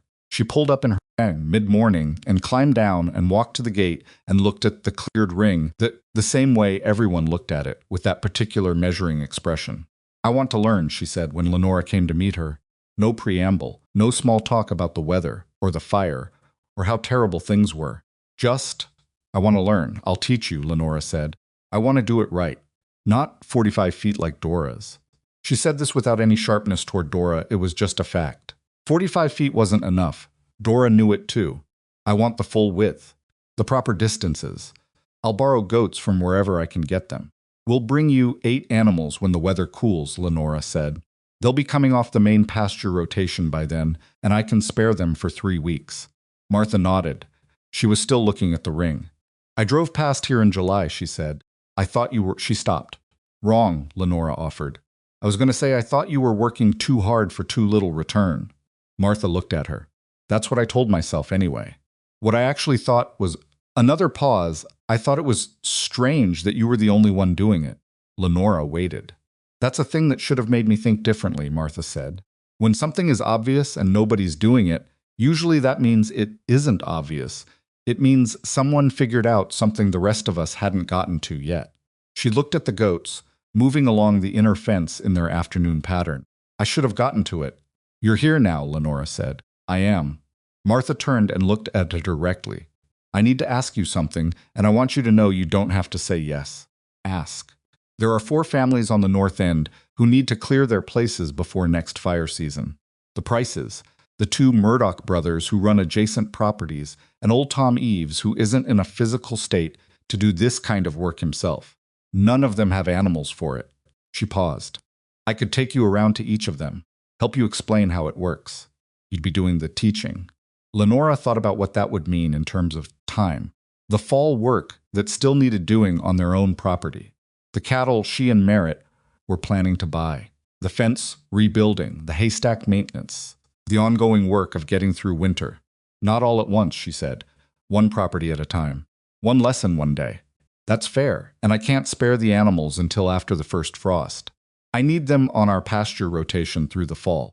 Understood. And Tom Eves Lenora thought about Tom, who was 69 and had a bad hip that had been getting worse every year for 3 years. We'll do his first, before the others. He's the one who needs it most. Martha looked at her for a moment with the expression of someone revising a position they'd held for a while. You know, Martha said, I used to think you were stubborn. I am stubborn, Lenora said. No, but I mean stubborn in the small way. The way small-minded people are stubborn holding onto a thing just to win the argument. She paused. But that's not what this is. What is it? Martha picked up her reins. I'll let you know when I figure that out, she said, and drove away. They rode to Garrick Sutter's place on a Thursday morning, 3 days after the fire. The road to his property went through the worst of the burned country, past fence lines that were gone and open black ground that ran to the horizon on both sides. Garrick's place was a substantial operation, the main house, 3 outbuildings, a bunkhouse for the hands, working pens, and the concrete foundation where the big hay barn had stood. The foundation was the first thing they saw when they came through the gate, and it stopped them both for a moment. It was a large foundation. A barn built in 1883 by a man who'd known what he wanted and built it to last. And now there was nothing on that foundation but the residue of what it had held. A thin layer of ash, a few twisted pieces of metal that had been wagon hardware or tool brackets, the blackened stones of the interior dividing walls. 150 tons of hay, Lenora had estimated, maybe more. Garrick was in the working pens with 2 of his hands when they rode up. He saw them coming, and he watched them come. Expression on his face was the expression of a man who knew exactly what this visit was about and was deciding, in real time, how he was going to receive it. He came to the fence. He looked at Merritt. He looked at Lenora. He looked at the $43 she did not yet have in her hand, because she was not going to lead with the money. That was not how this was going to go. Ashcombe, he said, to Merritt first, then to her, Lenora. Garrick, she said, we're sorry about the barn. He held very still for a moment. She couldn't quite read what was in his face, something layered, something that had in it equal parts pride and exhaustion, and the specific rawness of a man who has not quite finished accepting that a thing he built is gone. "Thank you," he said. It came out smaller than he probably intended. We heard you're looking to move some animals before the freeze," Merritt said. "I am." No hesitation. He was a businessman, and the business was real, regardless of how he felt about the particular buyers. 130 head at minimum. Yearlings mostly, some 2-year-olds. Good animals. None of them are carrying anything. "We'd like to make you an offer before you go to Cheyenne," Lenora said. He looked at her then directly. She looked back. 40 head, she said. "At fair market for before the fire. Not fire sale price, market price. We have $43. He did the arithmetic in the time it took to breathe in and out. $43 buys you maybe 12, 14 head at pre-fire market, he said. "We know that." "Why 40? "Because 40 is what gets you past a dangerous number," Lenora said. "You need to move 130. If we take 40, you're at 90, and that's manageable without going to Cheyenne at rock bottom prices. We're offering you a deal that helps both of us." He looked at her for a long time. 12 or 14 animals, he said. "That's a long way from 40. "We know," she said. "The rest we're asking you to carry on credit until spring, when we've sold enough goat-cleared pasture rights to neighboring operations to settle the balance." The silence that followed was the real negotiation. Everything else had been preamble. Garrick Sutter looked at the Ashcombe homestead's direction as if he could see it from here. As if he was measuring against it the image he carried of Lenora working in that heat with her rope, lines, and her water buckets, while he'd sat on his horse and laughed. "Pasture rights," he said. "You're going to sell the clearing service, lease the goats, teach the families how to use them, charge a fee for the season," Lenora said. "The valley's going to want fire protection next year. Every property that lost a barn this week is going to want it." She paused. "We'll have the business to pay you back." Another silence. 38 head, Garrick said. 12 up front for the $43. 26 on credit. I want the balance by June. Merritt looked at Lenora. She looked at Garrick. "Done," she said. He put his hand over the fence. She shook it. His grip was firm, and it lasted a moment longer than a purely transactional handshake needed to. And in that extra second she understood something about Garrick Sutter that she hadn't fully understood before, that he was not a stupid man. And most of its windows were dark, and that he had been watching her for 2 months and had arrived at this moment with a clearer sense of who he was dealing with than his behavior from the saddle had suggested. "One more thing," he said.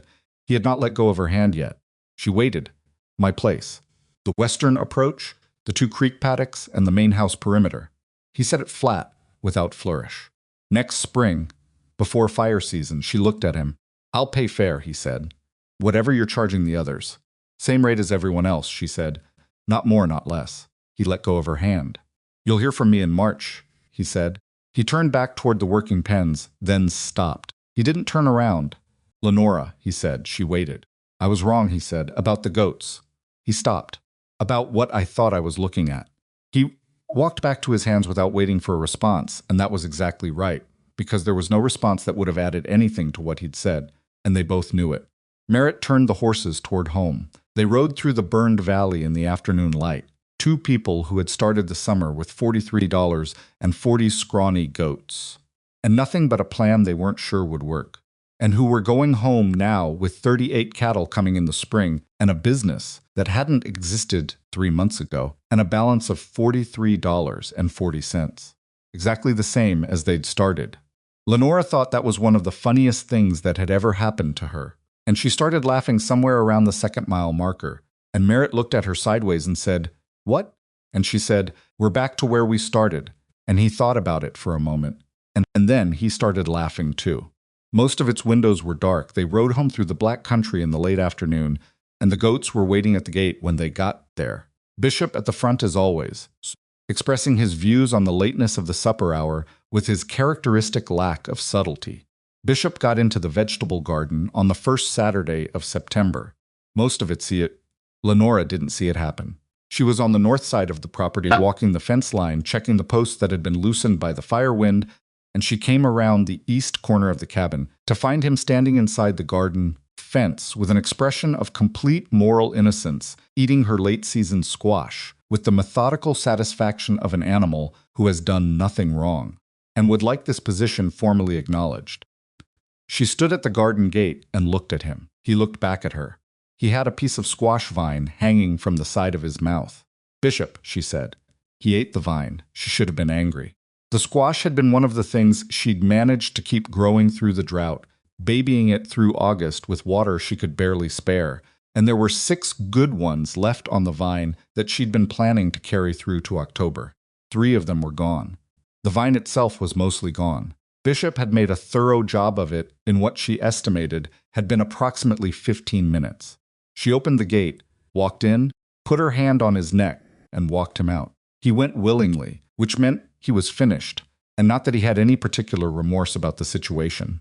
She sat down on the step of the cabin after she'd latched him back into the main pasture, and she looked at what was left of her squash, and felt the complicated mix of things that this particular moment contained: irritation, genuine loss of something she'd worked for, and underneath both of those, something that was almost a kind of fondness she didn't want to examine too closely because Bishop would have found it insufferable. She went inside and told Merritt. "How many left?" he said. 3. "He didn't take the beans? Apparently he doesn't care for beans." "That's useful to know for next year," Merritt said. She almost threw a spoon at him. The fall came in the way Wyoming falls came, not gradually, not with the slow burn that people in softer climates experienced, but with the directness of a place that didn't have time for extended seasonal transitions. One week it was summer. The next week the mornings were cold enough that her breath was visible, and the water in the trough had a thin skim of ice before the sun hit it. The burned land was already showing something she hadn't expected so soon. Green. Not much. Just the beginning of it, the first thin blades of new grass pushing up through the black ground, finding the mineral richness of burned earth, and deciding that it was, despite appearances, a reasonable place to try. She'd seen it before in smaller burns, and she understood the biology of it, but seeing it on this scale, across the miles of burned valley, gave her a different feeling than she'd anticipated. The valley wasn't dead. It had just been reset. She walked the burned boundary of her property on a Tuesday morning 3 weeks after the fire, looking at where the cleared ring ended and the burned ground began. The line was still visible and would be for a while bare brown earth on one side, fire black on the other. But already the new grass was approaching the boundary from the burned side, and in another season or 2 you would have to know where to look to find the line at all. She thought about Orrin Pike. She hadn't seen him since he'd come through the week before the fire. She'd asked around carefully, without making it seem like she was searching, and what she'd pieced together was that he'd been on the valley's eastern edge when the fire came through and had sheltered in a dry creek with his horse until it passed. He was alive and unhurt and had moved on down the road, which was what Orrin Pike did. He moved on down the road. He would come through again in his own time. She hoped he would. She had things she wanted to say to him, and she was not entirely sure what they were yet, which meant she needed time to figure that out before she saw him. Tom Eves was the first lesson she gave outside her own property. She'd promised Martha she'd start with Tom, and she kept the promise on the second Wednesday of September, loading 6 goats into the wagon bed. Bishop went in first, as he always did, with the air of a supervisor doing a final inspection and driving the 3 miles to Tom's property on the south end of the valley. Tom was 69, as she'd thought, with a bad hip that had been giving him trouble for 3 years, and that she could see in the way he moved when he came out of the house to meet her, the specific economy of motion that people develop when a part of them hurts, and they've made a long-term accommodation with the pain. He was not a complaining man. He was the kind of man who'd made his way in this country by refusing to make his difficulty someone else's problem, which was an admirable quality in reasonable doses and a self-destructive one taken too far. He looked at the goats in the wagon with the expressions of a man who had not entirely committed to the idea, but was willing to hear it out. "Martha said you knew what you were doing," he said. "Martha's generous," Lenora said. "Martha's not generous," he said. "Martha says exactly what she thinks, and not a word more. If she said you know what you're doing, she thinks you know what you're doing." Lenora got down from the wagon. "Let me show you the east approach first," she said. "That's your worst side, looking at the brush." He walked the property with her, slower than she walked, but attentive. He asked questions that told her he'd been thinking about this before she arrived, about water requirements, about whether the goats would disturb his working dogs, about how long a cleared strip would hold before the brush grew back. Good questions, practical questions, the questions of a man who wanted to understand the system rather than just be handed instructions. She answered everything. She showed him the salt placement and the rope technique, and the way you could use the fence line as one wall of a pen to reduce the amount of portable barrier you needed. She showed him how to read when a section was properly cleared, and when it only looked cleared. She demonstrated the specific method of moving Bishop, the tone of voice, the approach angle, and watched Tom try it and get it approximately right on the second attempt, which was faster than she'd managed when she was learning it. By the afternoon, he had 6 goats working the east approach with the rope system in place and the salt block positioned correctly. He stood beside her watching them work. "How long do I have them?" he said. 3 weeks. "Then I need them back for the winter rotation." He nodded. "That's enough to do the east and south sides. I'll find my own animals for next year." "I'll help you find them," she said. "There are more Hollis drapers out there. People who have goats they don't know what to do with." Tom looked at her sideways. "You got yours from Hollis?" 41 of them, $10. He made a sound that was almost a laugh. Hollis Draper spent 3 years trying to get someone to take those animals. He practically gave them away. "He did give them away," she said. "Almost."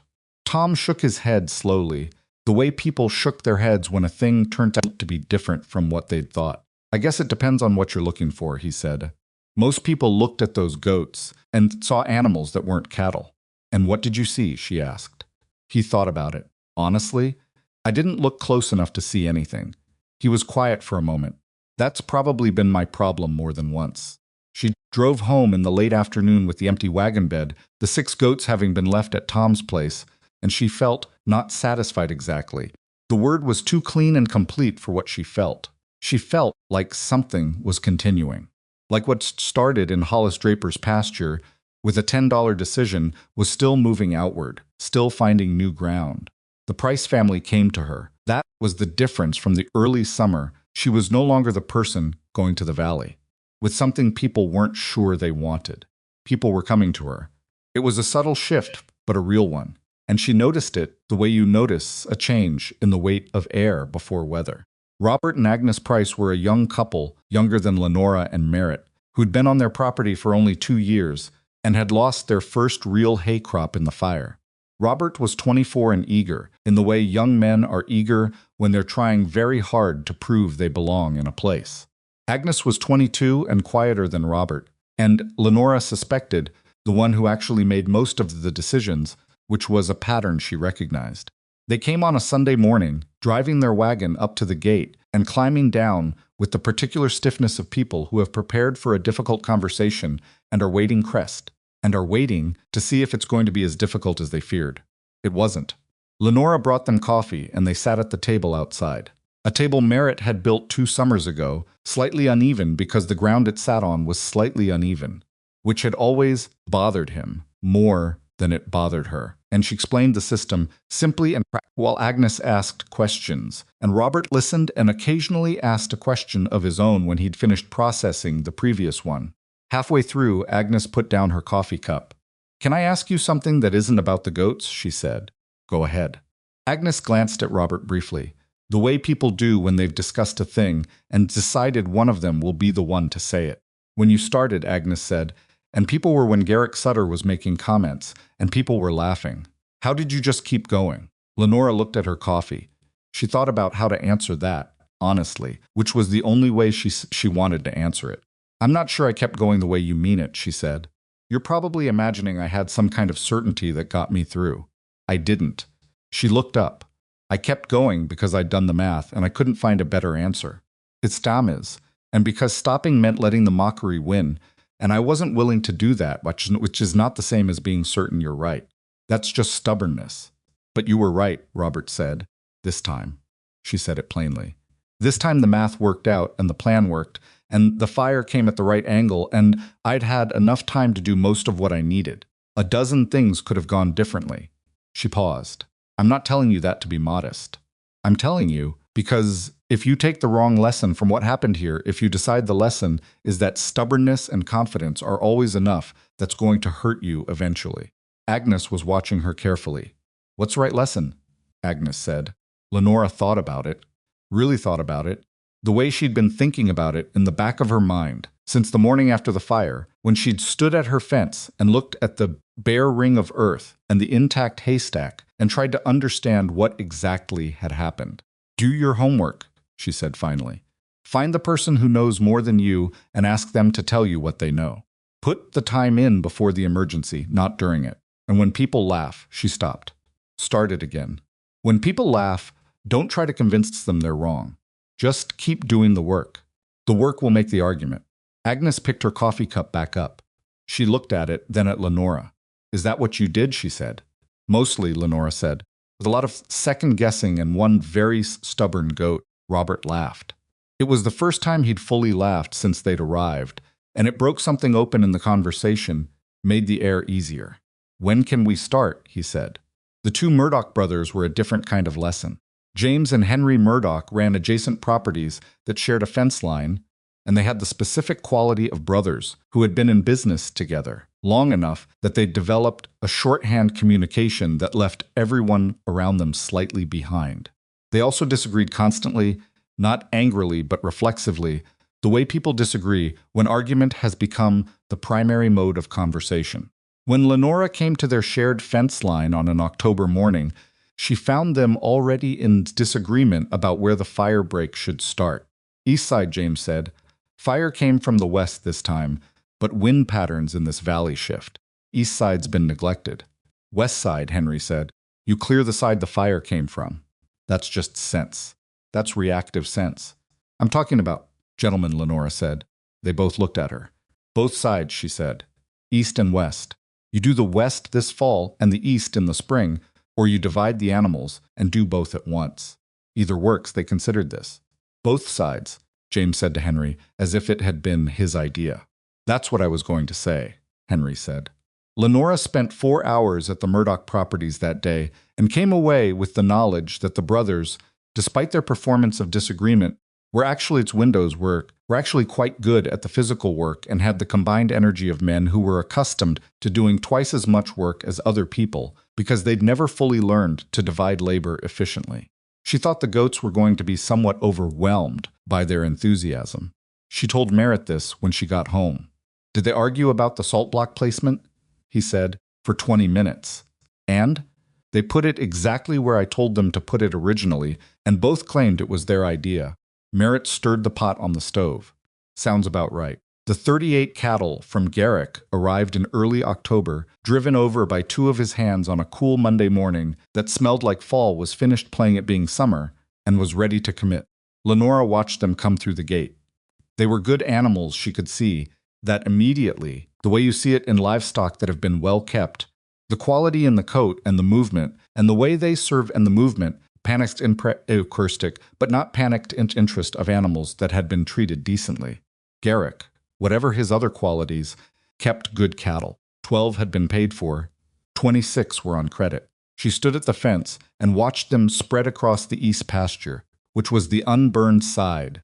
She sighed that had come through the fire untouched, because the fire had gone north instead of east, and she thought, here's what I started this summer to get. Here's the star. Is the thing Merritt wanted, the thing that was supposed to be the measure of whether we were going to make it on this land. It looked different from what she'd imagined.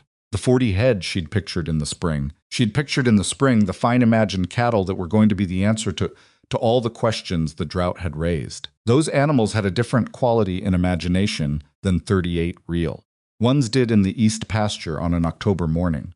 These animals were going to be cold and hungry and in need of constant attention, and they were going to get sick at inconvenient times, and some of them were going to find ways to damage fences, and none of it was going to be the clean, resolved version she'd pictured.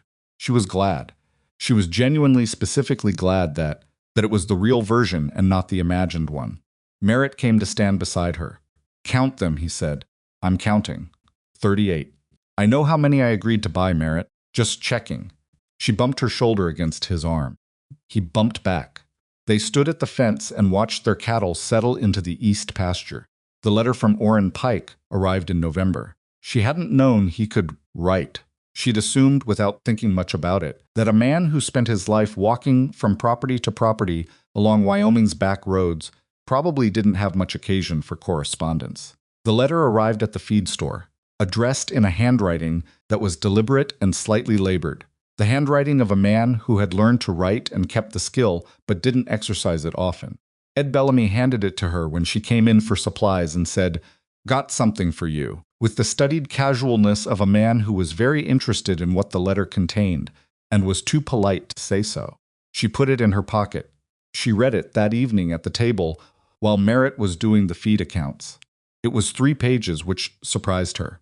The handwriting was careful, but the sentences were not. They ran long, and then stopped short, circled back on themselves, took detours that seemed random until she understood they weren't.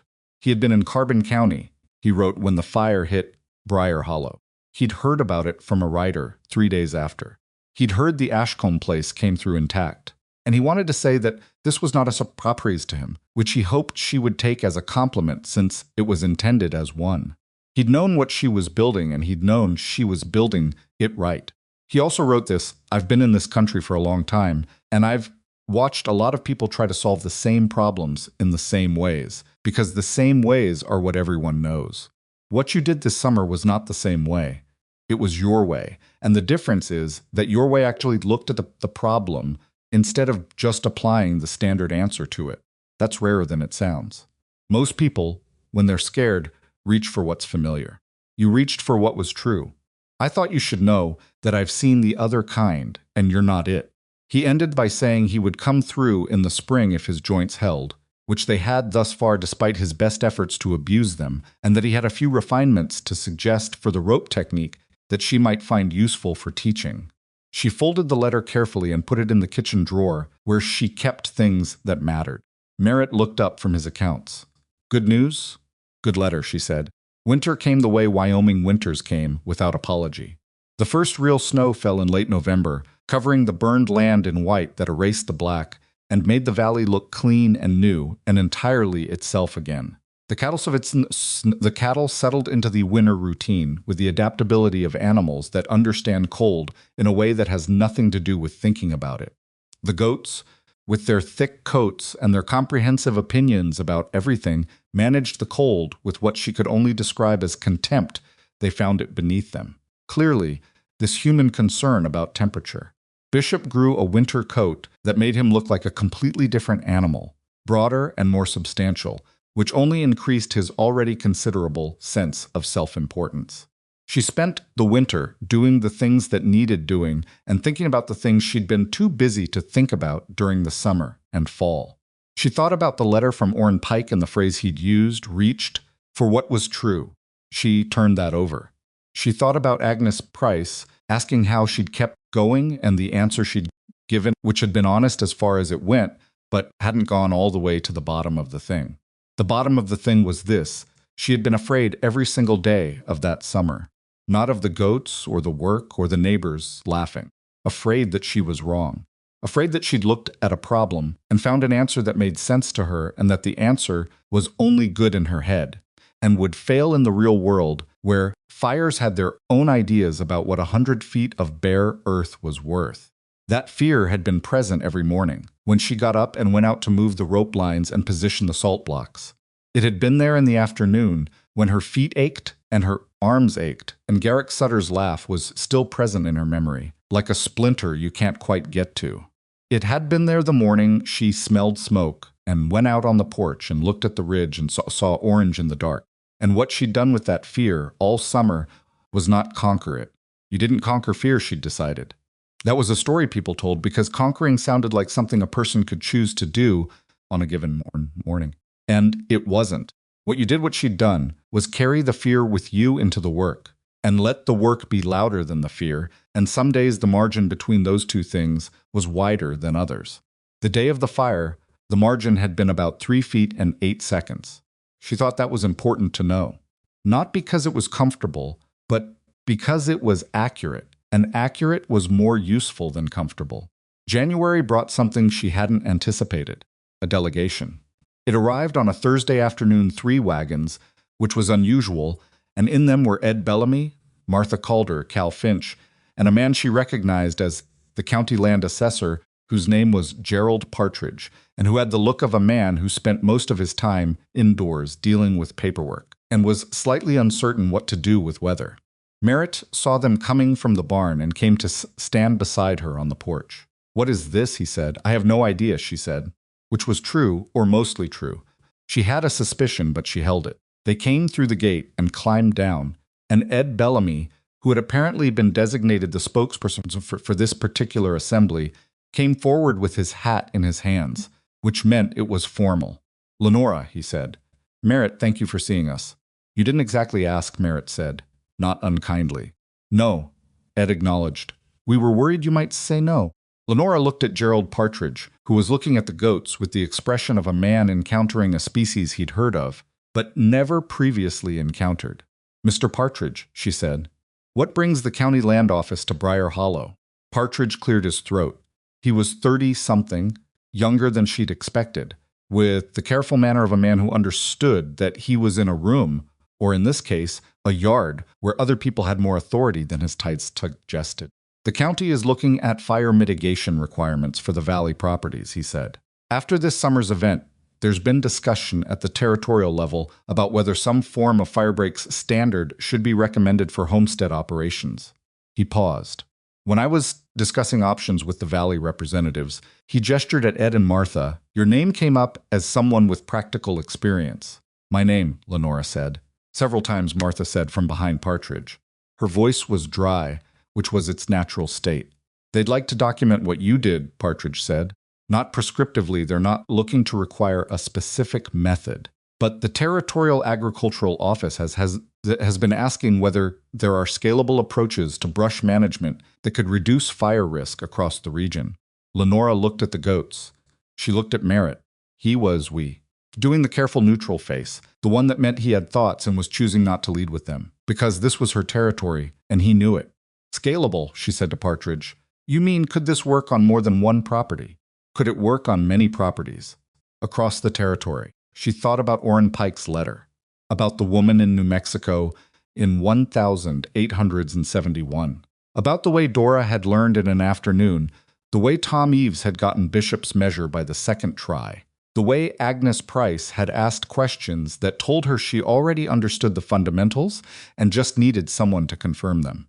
"It could work everywhere there are brush fires and goats," she said, "which is most of Wyoming." Partridge nodded eagerly, pulling out a notebook. "Could you walk me through the key elements?" "I'll do better than that," she said. "Come back in March when the weather's fit for it, and I'll show you instead of telling you. You can write down what you see." She looked at Ed and Martha. "And bring whoever needs to see it. The families from the North End, the Prices, the Murdocks. Anyone who hasn't done this yet." "A demonstration," Partridge said. He was writing. "A lesson," she said. "A demonstration implies I'm performing something. This is going to be work." He wrote that down too. Martha caught her eye from behind Partridge's shoulder. Her expression was the particular expression of a woman who is not given to obvious approval, but is experiencing it and allowing a small amount of it to be visible. It lasted approximately 1 second. Then she went back to looking at the middle distance with her normal expression, which was interested and slightly skeptical. That 1 second was plenty. Garrick Sutter came in February. He came alone, which was notable. Garrick almost always had at least one hand with him when he rode to a neighbor's property, partly from habit and partly because a man with 400 cattle had learned that witnesses to his movements were useful. Coming alone meant this was personal, not business, even though the thing he'd come to discuss was technically business. He came to the door and knocked, which was also notable. Most people in Briar Hollow opened the gate and called from the yard. Garrick knocked on the door. Lenora opened it. He had his hat in his hands, same as Ed Bellamy. People kept arriving with their hats in their hands, which was its own kind of testament. "Garrick," she said. "I wanted to come before March," he said. "Before the demonstration. Before it becomes official, I suppose." He paused. He was looking at her directly, which she'd noticed he'd started doing differently in the months since the fire. Not with the tilted, slightly amused quality he'd had before. Just directly. I wanted to say something without other people around. "Come in," she said. She poured coffee. He sat at the kitchen table where she'd done 100 calculations over the summer, and Merritt had run his arithmetic in the days after the fire. The table that was slightly uneven because the ground was slightly uneven. Merritt was in the barn. She didn't call him in. Whatever this was, she thought she should hear it first. "I said I was wrong," Garrick said. "That day at the fence, when we shook on the cattle deal, I said I was wrong about the goats." "You did," she said. "I want to say more than that." He held his coffee cup but didn't drink from it. He was a big man, Garrick Sutter, broad through the shoulders, the kind of physical presence that tended to make rooms feel smaller. But sitting at her slightly uneven table with his hat on the table beside him, he was just a man who'd come to say something he'd been thinking about for a while. "I knew your husband wanted cattle," he said. "I knew what they were building toward. And He stopped, started again. "When you spent that spring money on goats, I decided you were the kind of woman who makes poor decisions and takes a good man down with her." He said it flat, not cruelty, just honesty. "That's what I thought." Lenora sat with that for a moment. "I know that's what you thought," she said. "You weren't subtle about it." "No, I wasn't." He looked at the table. "What I didn't think about, what I didn't bother to think about was that you might have reasons I hadn't considered. That you'd looked at the same situation I had and found a different answer, because you were looking at different parts of it." He paused. "I've been running this valley for 20 years. I know this land. And I walked right past the same problem you solved, because I thought I already understood it." "You do know this land," she said.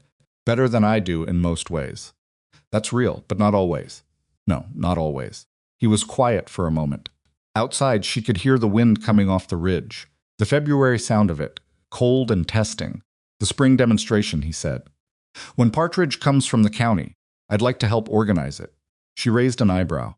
"I have more reach in this valley than you do," he said bluntly, but not unkindly. "I can get people to come who wouldn't come otherwise. Men who still think—" He stopped. "Who still think what I do isn't worth their time," she said. "Yes." He met her eyes. "They're wrong, same as I was wrong. But they'll come if I ask them.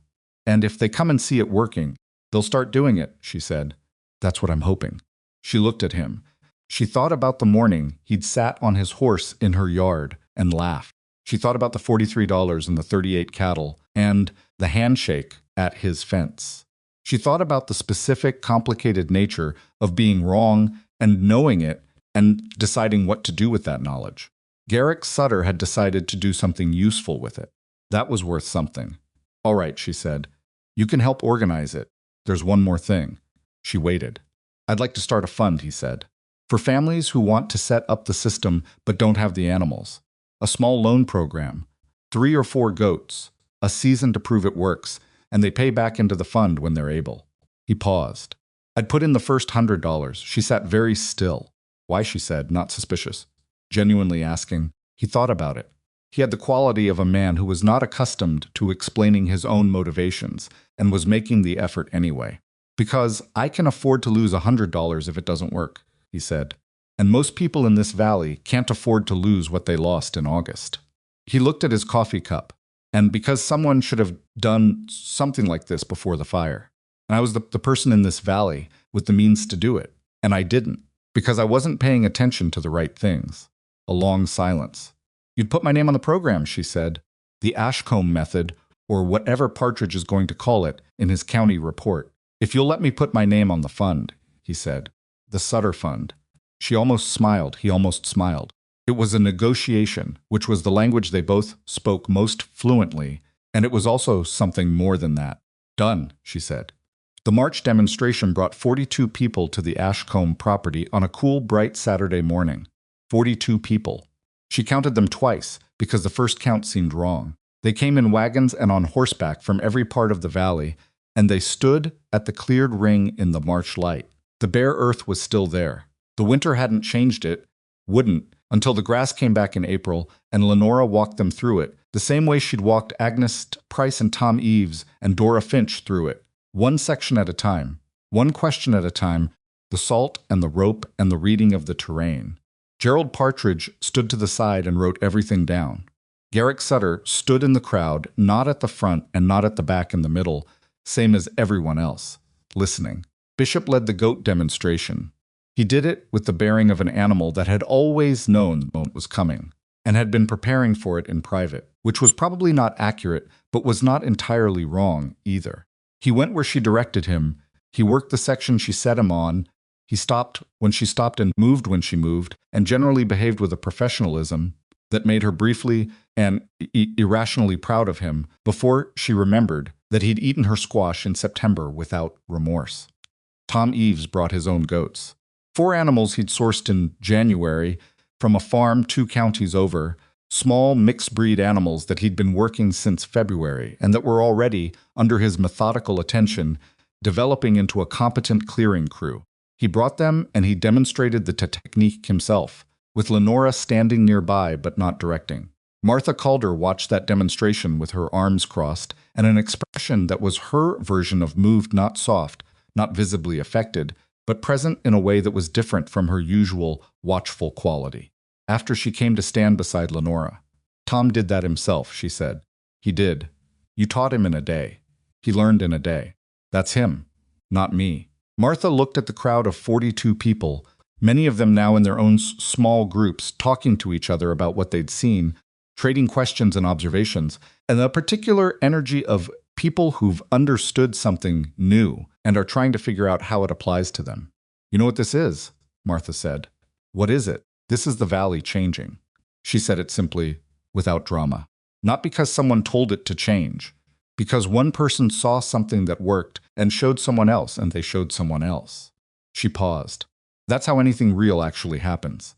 Lenora looked at her 42 people. She looked at the cleared ring her goats had made, still visible in the March light, still marking the boundary between what she'd been able to protect and what the fire had taken. She thought about the word worth, about how she'd spent so much of her life having it assigned to her by other people, by the way she looked, by the $10 she'd spent on animals nobody wanted, by the months she'd spent doing work that everyone around her had decided was a waste of time. She thought about how the assignment of worth by other people was one of the most effective tools ever developed for stopping people from doing things that needed to be done.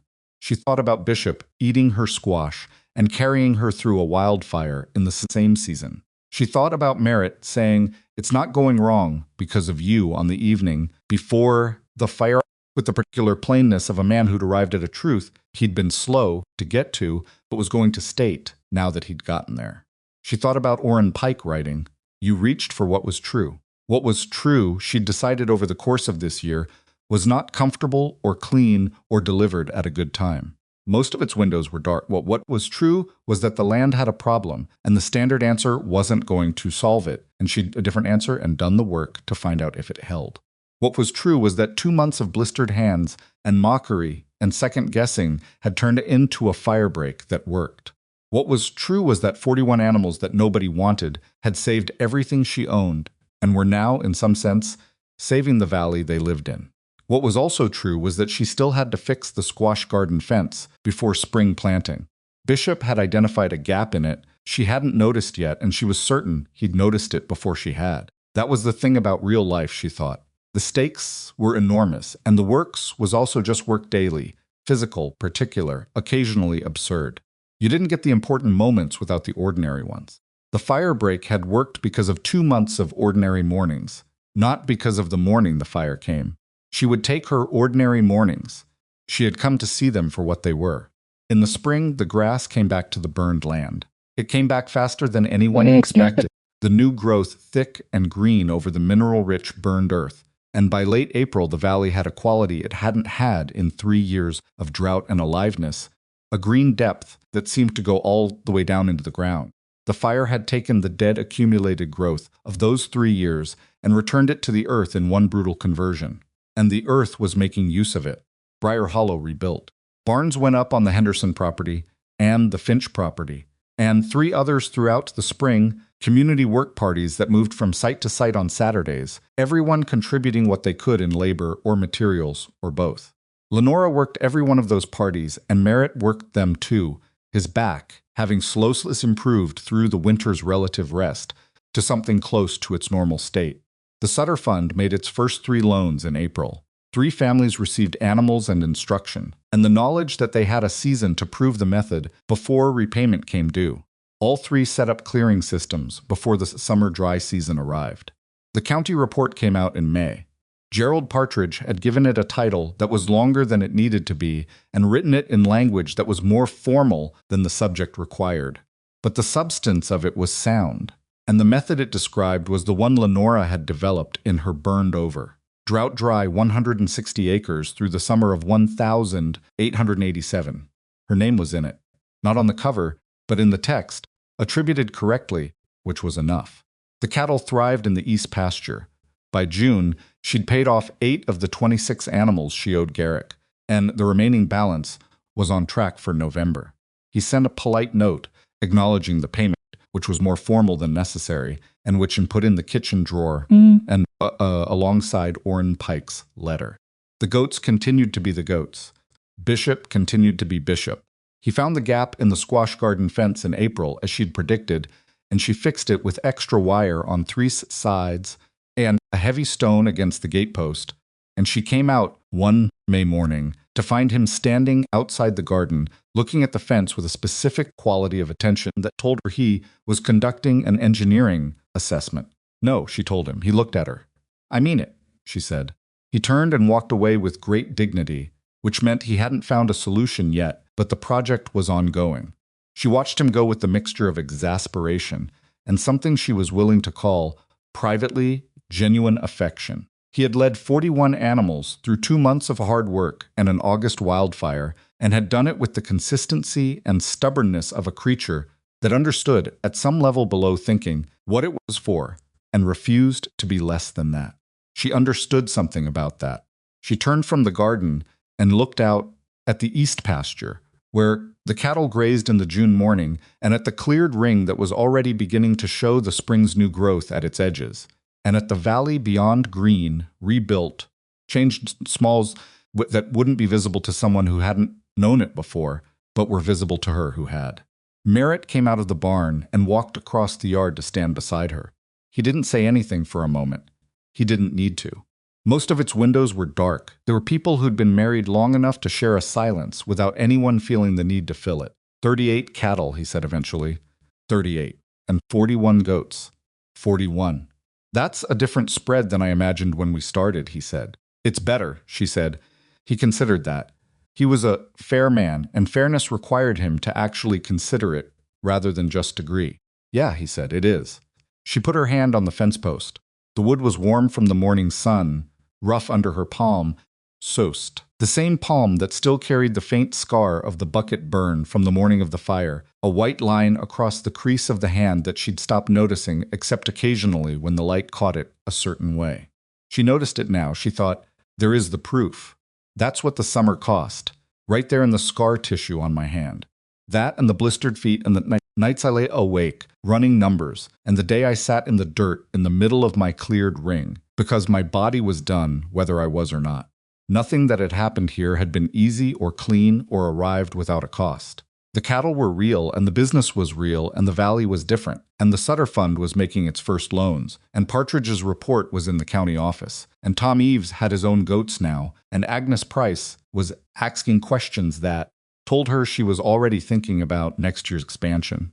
All of it was real. All of it had happened because of $10, and a plan that most people in Briar Hollow had thought was the first sign that the Ashcombes were going to fail. Worth, she thought, was not a thing other people assigned you. It was not in how you looked or what you started with or whether the people around you approved of your methods. It lived in the work itself, in the unglamorous, physical, repetitive, doubt-filled work of doing the thing that needed doing when you'd figured out that you were the person who was going to have to do it. It lived in carrying the fear into the work and letting the work be louder.